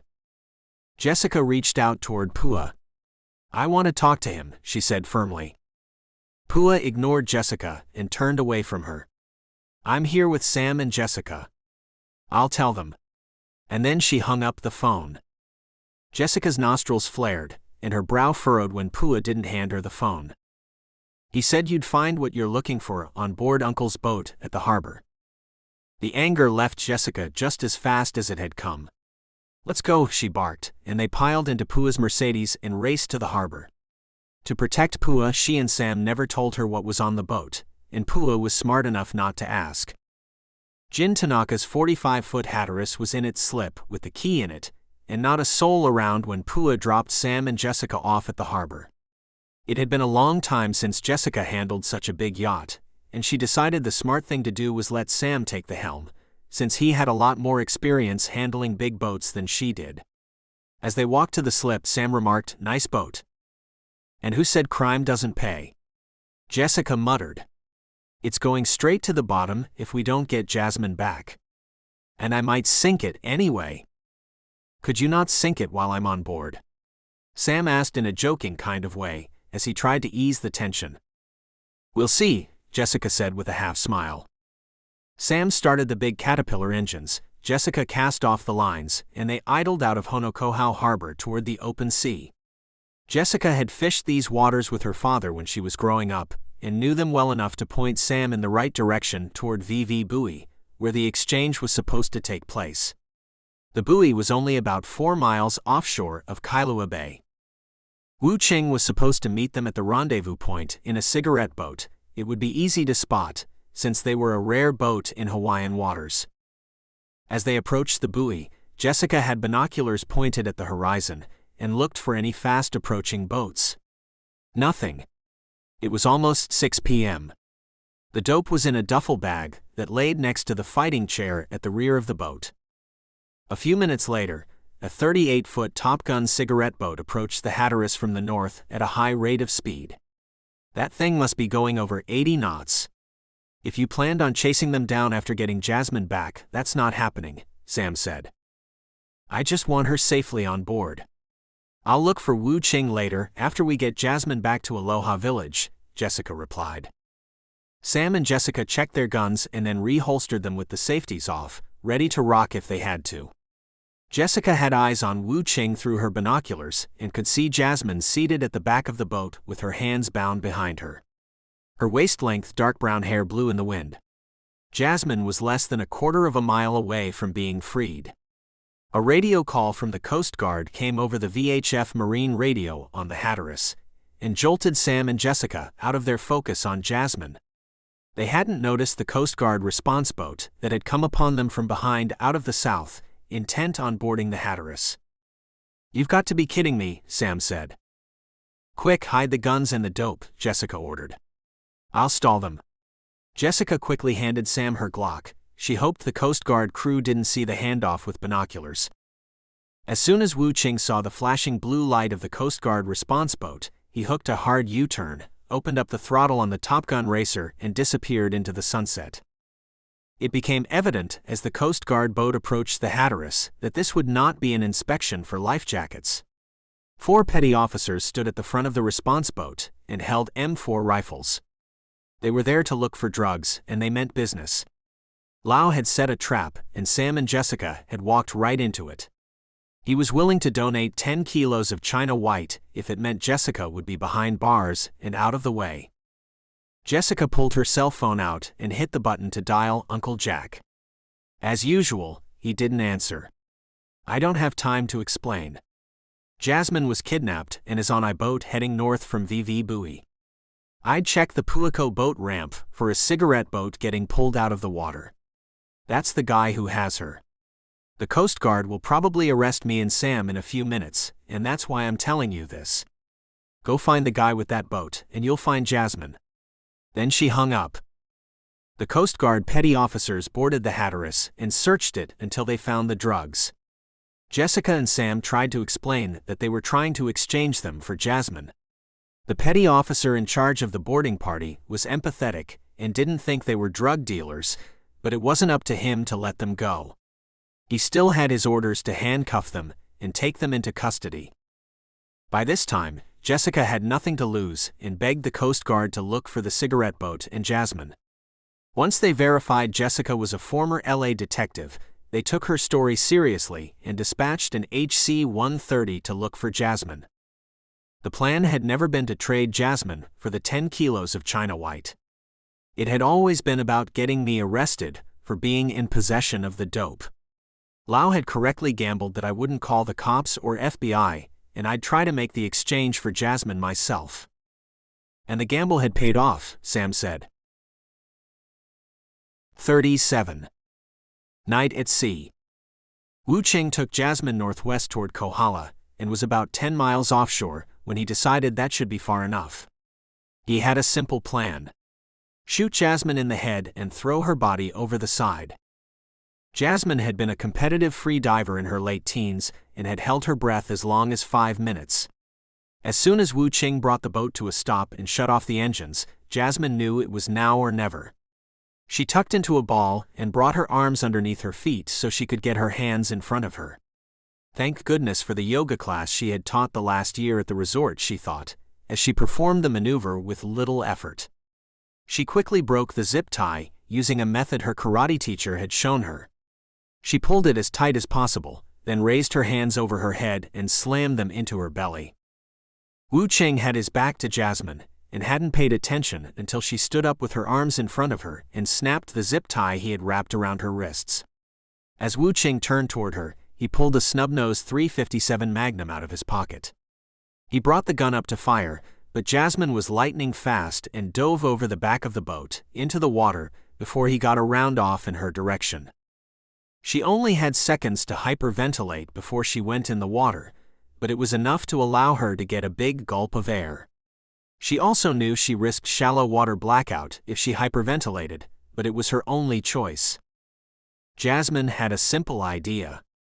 She dove deep and held her breath long enough to make Wu Qing think she was dead. But her plan hadn't included him putting a bullet in her. Wu Qing fired a half a dozen rounds into the water from the back of the boat. She watched them streak past her like torpedoes. All of them narrowly missed her, except one that struck and passed through her left hand. Jasmine didn't realize she had been shot until she saw the blood in the water. Jasmine's lungs burned for air more than she could ever remember. But she knew if she gave in to the desire for air and surfaced, she was dead. Jasmine struggled to stay submerged and used the least amount of energy possible. With no weight belt on and her lungs full of air, her body wanted to surface as she fought to stay down under the boat. It was simple physics. After close to 4 minutes, all Wu Qing saw was blood in the water. He thought for sure she was dead. He started up the engines and headed back to the launch ramp at Puako. When Jasmine couldn't hold her breath another second, she floated to the surface and prayed Wu Qing wouldn't see her. By then he was a quarter of a mile away, and she was safe for the time being. She had cupped her left hand as best she could to cover the bullet hole and stop the bleeding as she floated on the surface. She knew if she didn't get the bleeding stopped, sharks would appear soon and end it for her. Jasmine took off her t-shirt, ripped it with her teeth, and wrapped a 4-inch wide swath around her hand as a bandage. She had trained for the annual Hawaii Triathlon for the last 2 years. She could swim 3 miles, but she had never swum more than that. If she wanted to live, she'd have to swim 3 times further than she ever had, and with a bullet hole in her hand. She wasn't ready to die yet. The only thing that kept the pain at bay was the fear she would not make it to shore. It was late in the afternoon, and the ocean surface had light swells about a foot high, with visibility close to 100 feet down. Jasmine could see shadows in the water below her, and out of the deep appeared a big shadow about 14 feet long. Soon it became clear, even without goggles, it was a tiger shark. The blood from her wound had attracted the shark. The upside was the shark didn't act like it was going into a feeding frenzy, as they were known for doing just before they attacked. The apex predator circled Jasmine for about 10 minutes, looked her over as if deciding whether it wanted to have lunch or not. Jasmine was an island girl and had seen sharks before while she swam close to shore. It was no big deal then, because all one had to do was just get out of the water. But this was different. There was nowhere to go. The tiger started to dart back toward Jasmine, and she knew she would die right there as soon as it attacked. Suddenly out of the blue came another shadow from the deep, and then another, and another. Great, he's called his buddies, and now it's going to be over. At least it'll be fast, she said out loud to no one but herself. But this time it wasn't sharks, it was a pod of dolphins. They surrounded Jasmine and formed a barrier between her and the shark. And the shark, just as quickly, decided to look elsewhere for its lunch. As Jasmine swam toward the shore, she looked toward Mauna Kea from time to time, so she knew she was going the right direction. But the problem was, the mountain didn't get closer, only smaller. She told herself, you can do this. But the current was headed away from the island, and went toward Japan. Even though she had the stamina to swim 10 miles, she couldn't break free of the riptide that carried her away from the island. The dolphins stayed close to her, they never left her alone, as she floated on her back for a while to rest and think about what to do next. Exhausted, she thought how easy it would be just to give up and slide beneath the surface of the ocean. And then she thought of the pain it would cause her sisters. Besides, she wasn't ready to go just yet. She decided she would try to swim 2 miles south, to see if she could get out of the current she was in, and then try swimming toward the island. Jasmine swam south for 30 minutes with everything she had. The island had disappeared from sight, and it had started to get dark. She could see the stars become visible in the eastern sky. She rolled over on her back again to enjoy the view one more time before she would die. After an hour, she was almost hypnotized by the beauty of the stars that twinkled in the night sky. By this time, she figured she had drifted a long way from the big island, and the end was near. As she thought about how she'd never see her family again, she was bumped by a small log that jolted her out of her thoughts. At least it wasn't a shark, she thought, after the initial fear had passed. It was debris from the Japanese tsunami that had made its way into Hawaiian waters. There was a sliver of a moon out, and it provided just enough light that she could see something else bobbing up and down, about 300 feet away. It took almost all the energy she had left to swim to the object. It was a dock that had broken free and floated all the way to Hawaii. It had a rope that hung off one of its cleats into the water. She barely had the strength to swim to the dock, much less pull herself up on top of it. After she rested for a while, as she hung on to the rope, she felt she might have the strength to climb. The pain in her hand was excruciating as she pulled herself. "You can do this," she whispered. She wanted to let go, but she knew if she did, she was as good as dead. By the last pull on the line, she reached up and grabbed the cleat at the edge, and pulled herself all the way up on the dock, where she collapsed and panted, unable to move another inch. She was dehydrated and exhausted, but now she had a chance to live long enough to be found, if she could collect some rainwater before dying of thirst. As the sun came up, the dolphins reappeared. Not just the 10 or 20 that had saved her from the shark the day before, but hundreds of dolphins, if not 1,000. Great, I've become the dolphin queen, she thought. Then she yelled, "Does anybody have a boat?" and laughed until she cried. There wasn't a cloud in the sky. The weather had been hot and dry the last week, and the forecast called for more of the same. Jasmine had no protection from the sun and no water. As the hours passed and the sun came overhead, she felt her skin burn and her tongue felt swollen and had turned into leather all at the same time. Jasmine was the most positive of the three Murphy daughters, but she found it hard to be positive about anything other than she would die of thirst. I can't control this right now, she thought. I might as well meditate. She cleared her mind and lay on the dock and became one with it, until she could feel the direction of the ocean swells. Pili Kalea had been the waterman at Aloha Village for many years before he passed, and he had taken all the Murphy sisters out on the water and shared his knowledge of the sea with them. Pili had taught Jasmine well about the sea. He had shown her you could navigate by the stars, and if the weather was cloudy, you could feel the direction you were going in by the ocean's swells. Jasmine was nowhere near proficient with ancient Hawaiian navigation skills, but she knew enough to tell she was headed toward Molokai, which was a lot better than going to Japan. Still, she didn't let herself get excited. She knew she was much closer to death than she was to living through this nightmare she found herself in. She sat up straight as soon as she heard the Coast Guard chopper off in the distance. She prayed it was looking for her, but it was too far away and there was no way to signal it. The chopper had been on the scene the maximum amount of time and was low on fuel as it made the turn for Oahu. As Jasmine watched it disappear over the horizon, she felt sad to her core.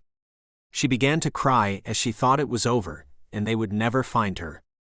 She was so focused as she watched it fly off that she didn't hear the Coast Guard HC-130 come up behind her from the south. They had flown over the southern search grid and worked their way north when a crew member had spotted something in the water. It was the hundreds of dolphins, not Jasmine, that caught his eye. And then he noticed something in the middle of the pod, a small rectangular object. At first he thought it was only debris in the water. But when he saw Jasmine, as she jumped up and down and waved her arms, he notified the pilot and marked the GPS coordinates. The HC-130 crew circled until the chopper could refuel and come back. It was still dusk when the Eurocopter Dolphin returned to the scene. Coast Guard rescue swimmer, Petty Officer 3rd Class Ryan Stinnett, was lowered out of the chopper down to the dock with a basket. As Jasmine stood up, she collapsed, but Petty Officer Stinnett caught her with one hand as he held the basket steady with the other. He cradled her in one arm and gently laid her in the basket, then gave the thumbs up for the crew chief to raise her up to the chopper as it hovered overhead. Aboard the helicopter and on the way to Honolulu, Jasmine realized two things as she looked into the eyes of the man who saved her. One, she would live. And two, she would marry Petty Officer Stinnett someday. When the HH-65 Dolphin landed at Barbers Point, Oahu, an ambulance standing by took Jasmine to Queens Medical Center. 38. Arrested. Sam and Jessica were in custody at the Federal Detention Center on Oahu. When they were each allowed to make a phone call, Sam called his lawyer and Jessica called Uncle Jack. Did the Coast Guard find the cigarette boat and Jasmine? Jessica asked. No. But I found the boat in Pueko. Wu Ching had abandoned it at the dock. I asked everyone at the boat ramp if anyone had seen who had gotten off the boat. A couple of people saw the boat dock. I showed them Wu Ching's photo and they said it was him. He was the only one on the boat. I called the Coast Guard and told them they needed to look for Jasmine north of Vivi Bui and south of Lapakahi State Park. The DA's Drug Task Force sent agents Stringer and Jones from the LA office to Oahu to interview Sam and Jessica. Both agents were in their mid-40s and were seasoned investigators. Their task force had been trying to stop the flow of fentanyl to the U.S. mainland from China via Hawaii. Since Sam and Jessica had been in possession of 10 kilos of fentanyl when the Coast Guard had boarded their boat, the agents thought it reasonable to assume Sam and Jessica knew who the distributor was. The DEA didn't believe a well-connected billionaire and a former LAPD detective were the drug kingpins of Hawaii. But just the same, the feds wanted to know how it came to be that Sam and Jessica were on a boat that had 10 kilos of fentanyl on it. Lau had done a perfect job of setting up Sam and Jessica. They knew they rolled the dice when they decided to go it alone without calling the FBI or Kona PD. Agent Jones sat across from Jessica in the interview room. She had slept little the last couple of days. The black circles around her eyes made her look like she was a drug user and didn't help her credibility. "Miss Kealoha, can you tell me why the boat you and Mr. Stewart were on had 10 kilos of fentanyl on board?" Jessica told Agent Jones the story of Jasmine's kidnapping and the ransom call that had asked for the drugs. Agent Jones then asked, "Why didn't you call the FBI or the Kona PD?" "The FBI headquarters is a half a dozen islands north of Kona, and I figured by the time they got here my sister would be dead. And the Kona PD I have trust issues with." Agent Jones questioned Jessica for the next couple of hours and then compared notes with Agent Stringer, who had interviewed Sam. It was apparent they weren't the distributors that the DEA was looking for, and their stories matched. But there was still the issue of the drugs they had been in possession of. After the agents received a call from their supervisor, they told Sam and Jessica they were free to go. But the feds had seized Jin Tanaka's yacht, which was just fine with Jessica. She didn't know who Sam's lawyer had called at the DEA headquarters in Springfield, Virginia, but it was someone near the top who had said to let them go. Just like in Hawaii, it helped to know the right people. After being released from custody, the first thing Jessica did was check her voicemail. There was a message from a nurse at the Queen's Medical Center that said they had treated Jasmine and she would be okay. Overcome with emotion, Jessica couldn't hold in all her feelings anymore. To know that Jasmine was alive washed away the negative thoughts that she had sunk into over the past 24 hours. It renewed her faith that sometimes good things happen despite the overwhelming odds, and that it was time to be grateful and savor the moment. After she caught a taxi over to the hospital, Jessica stopped in the ladies' room so she could fix her face. She didn't mind Sam seeing her look like death warmed over, but she had this thing about always being strong for her younger sister. She wanted to wash her face and put on some makeup to hide the black circles around her eyes. Besides, she didn't want to scare her little sister by looking like a ghoul.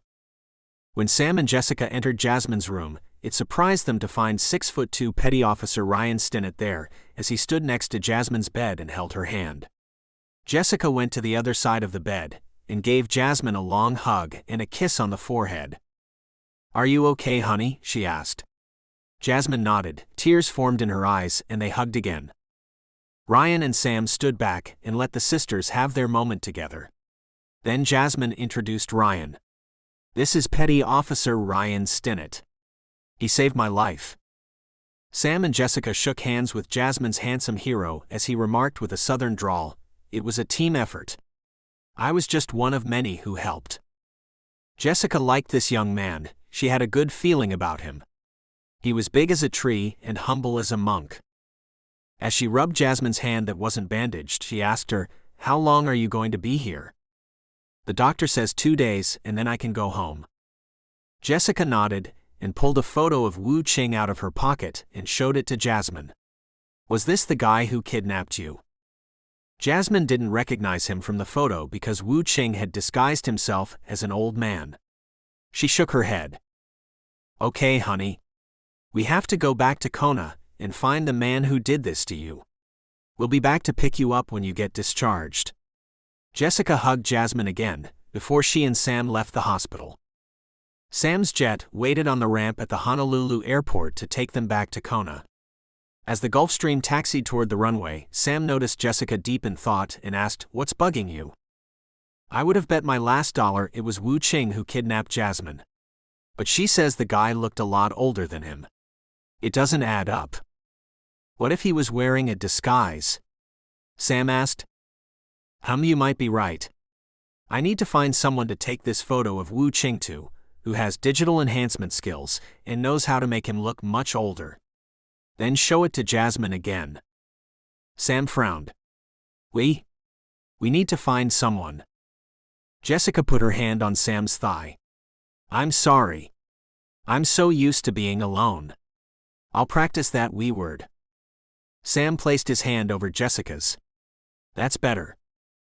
A few minutes later, as the jet climbed over Diamond Head, Jessica looked out the window and remarked, I will find him. And if he resists, which I hope he does, I will kill him. 39. Jasmine had just awakened when she heard a gentle knock on the hospital room door. Come in, she said as she attempted to sit up, forgetting her injured hand. The pain caused her to yelp just as Petty Officer Stinnett walked in. What's wrong? Stinnett asked as he rushed to her bed. Oh hi, I'm okay, just forgot about this, Jasmine said, holding up a seriously bandaged hand. Her cheeks flushed then as she thought suddenly more about her hair than her hand. Here, let me help you. Do you want to sit up? Yes please, Jasmine said, and wondered if her gown was closed where it should be. The handsome sailor flashed a broad smile, adjusted her pillows, and gently took her arm as she scooted herself more upright. He then elevated the head of the bed slightly so she could rest against it. So tell me, Petty Officer Stinnett, did you take special classes in rescuing women? Jasmine inquired as she brushed her hair back, straightened her gown, and smiled up at him. As a matter of fact I did, he said, as he laughed. Jasmine laughed and immediately felt comfortable, in spite of how she may have looked. His laughter was sincere and set her at ease. I think I like this guy, she thought. I just came by to check on you and give you this, he said, as he handed her a phone. I thought you might want to call your family. And if you need some company, you can call me too. I took the liberty of programming my number in it. He grinned and continued before she could reply. I heard you will be staying in Honolulu for a while, and your sister asked me if I could keep an eye on you. If that's okay with you, of course. She liked how considerate he was, and the effort he had gone to make sure she had his phone number. Jasmine smiled. Yes, I think that would be great. And thank you for the phone. And my life. She could feel her cheeks warming as they flushed. Hopefully, it wasn't noticeable, she thought. Stinnett couldn't contain his grin. Okay then, I gotta get back to the base. But if you need anything, don't hesitate to call me, please. He reached over and touched her hand for a brief second as he smiled. I will, I promise. Thank you, she said. As soon as their plane landed in Kona, Jessica called Pua. Hey sis, so how was prison life? Pua teased when she answered the call. Well, not my favorite, Jessica said. She expected to get chewed out, but to her surprise, Pua didn't seem mad anymore. Uncle Jack told me the Coast Guard rescued Jasmine, and she's safely tucked away in Honolulu. He also said they hauled you and Sam off to jail, Pua said with a slight giggle. The thought of Jessica locked up temporarily seemed to give Pua a bit of satisfaction. Yeah, I thought you'd find that part amusing, Jessica said as she smiled. Okay, I just wanted to check in with you and give you an update, but you're all caught up already. I have some things to do now in Kona, Jessica said. Hey Jess. Watch your back and Sam's too. Okay? I promise, Pua. And you keep a sharp eye on your surroundings. With that, she turned her attention to Sam. With a determined look in her eyes, she said, Let's go catch a bad guy. The next thing on Jessica's list was to identify Jasmine's kidnapper. She needed to find someone to use age progression software on Wu Qing's photo. After several calls and no luck, she called a longtime photographer friend. Hi Jimmy, this is Jessie from way back when. Hey Jess, long time no hear. How's it? Said the very happy voice. You haven't changed a bit, have you, Mr. Sunshine? They both laughed. Wow, I haven't been called that since high school. Yeah, a lot of surf has passed since then, huh? I'm in need of some skills you might have. I have a photo that needs to age the guy over a couple of decades. Can you do that right away? And sorry to rush, but I'm working a case here in Kona, Jessica said. Wow, you're back in the 808. And being all Hawaii 5-0 here again? Well, not exactly, Jessica hesitated. Shoot's okay, none of my business, he said. I'm on a photo assignment up north at Pololu Valley, so I can't help right now, and it sounds like you need this yesterday. I'll text you a couple websites to check that might do what you want, okay? Mahalo, Jimmy, and I promise we'll catch a sunset at Old A's, Jessica said. No problem, and that'd be great. We can catch up.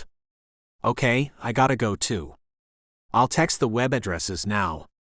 And don't forget to call Mr. Sunshine, Jimmy said, and they both laughed. Okay. Aloha. After she found a site to match her skill level, Jessica was able to produce a series of photos that showed Wu Qing aging from his current age, about 35, up to 80 years old. She then texted them to Jasmine and got an immediate response. Jasmine texted back one of the pictures and said, "Oh my God, that's the guy. Please get him, Jess. This is exactly what I needed. You get better. Love you." Jessica texted back. She stared at the photo that Jasmine had sent back. "We got him," she said out loud. "Now it's my turn to put him in the crosshairs." Wu Qing had stalked Sam and Jessica since they'd returned to Kona. He had a simple plan: slip into Jessica's bungalow and kill them both. He would wait until just the right moment when they least expected it to strike. As he watched, Sam sent his security team back to the Ohana in Kailua Bay. "It will feel especially satisfying watching your last breaths, Ms. Kealoha," Wu Qing muttered to himself. Jessica had decided to keep Jasmine on Oahu, stashed away in a vacation rental, until Wu Qing was either in jail or dead. And Jessica didn't care which way it ended. After they had returned to Aloha Village, she had sensed she was being watched. No doubt it was Wu Qing. It was a feeling she had that wouldn't go away. Sam argued that his security team should hang around until they had dealt with Wu Qing.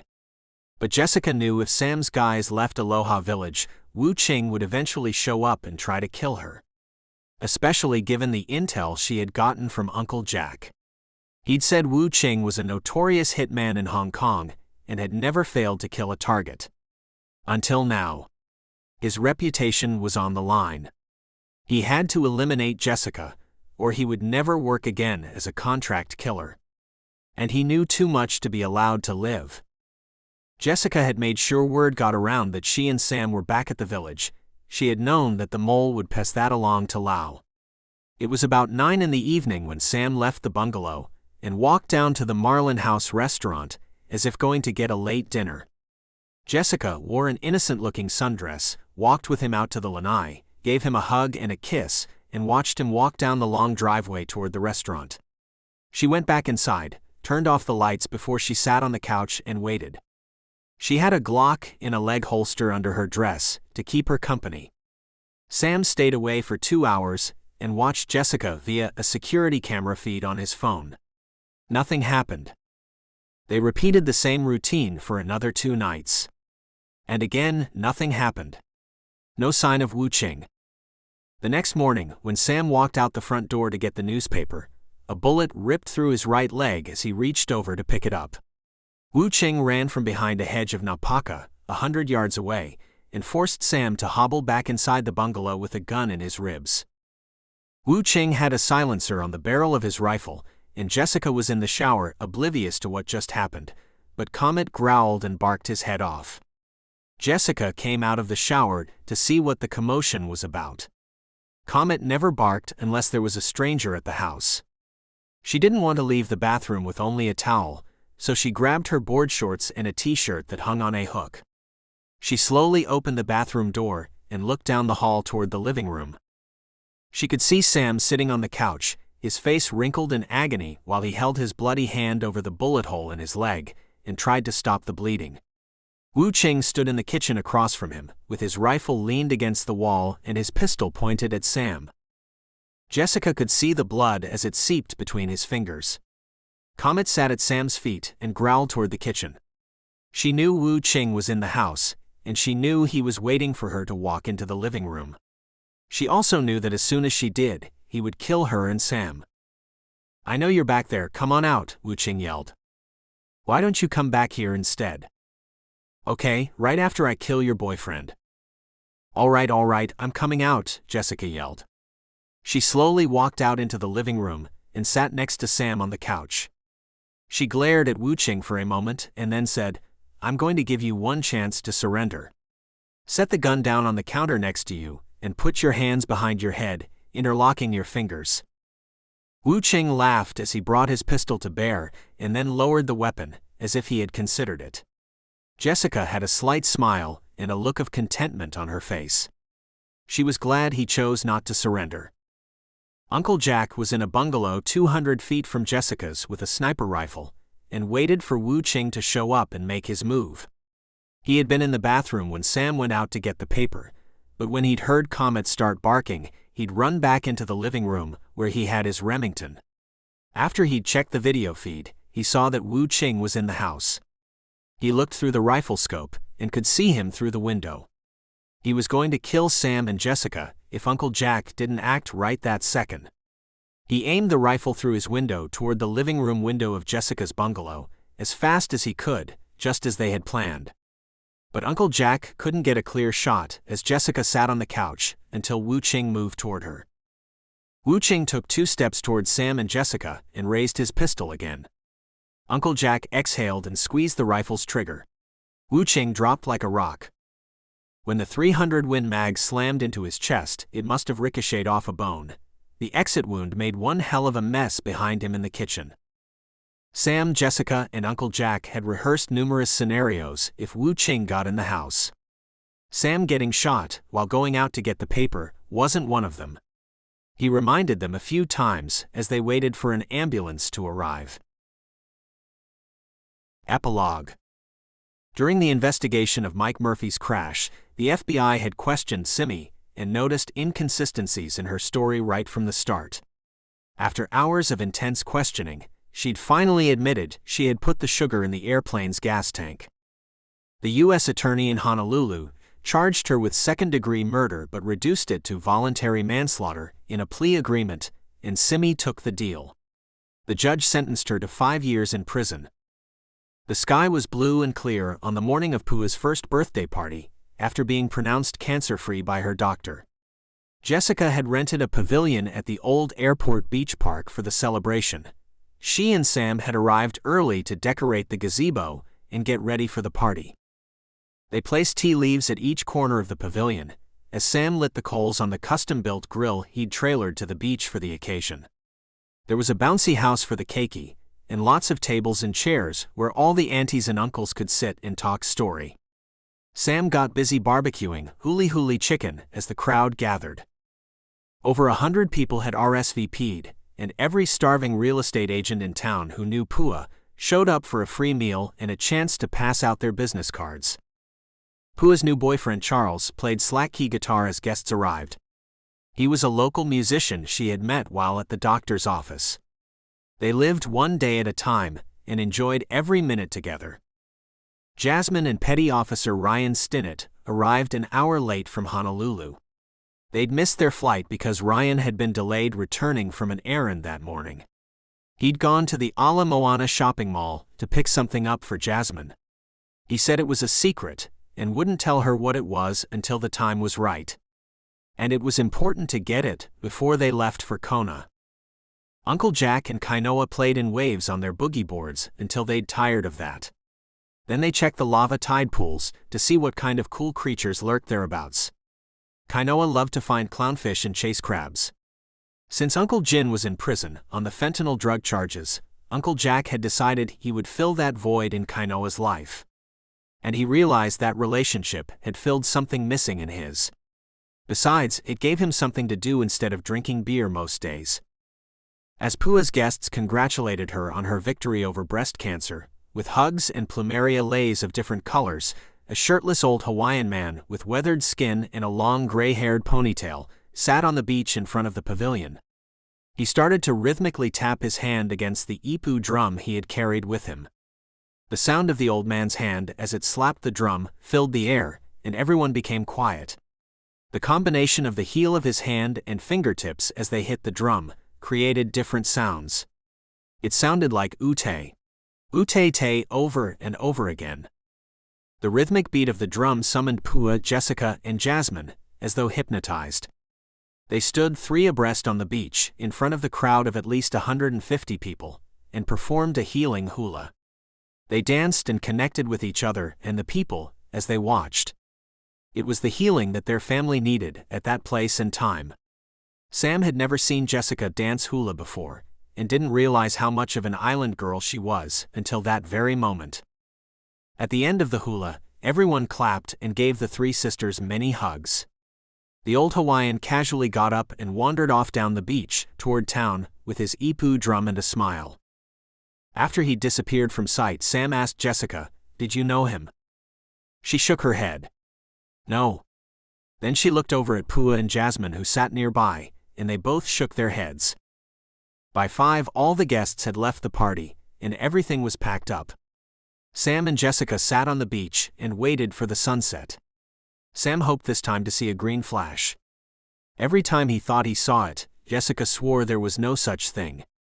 They teased each other about it almost every time they watched a sunset together. And they did that as often as they could. Uncle Jack grabbed a couple bottles of beer out of the ice chest and sat down by them. As he handed one of the bottles to Sam, he said he had some news. "I thought you guys would like to know. I just got a call a few minutes ago from a friend in Honolulu that I used to work with. He said the FBI arrested Lau as soon as his plane landed in Honolulu earlier today. He was on his way back to Kona from Hong Kong when F-22s from Hickam Air Force Base intercepted his plane and forced it to land on Oahu. The Drug Enforcement Agency had evidence he was responsible for a murder, and they passed it on to the FBI. So I don't think you need to worry about him causing you any more trouble." Uncle Jack took a sip of his beer and looked toward the ocean as 2 dolphins cruised by.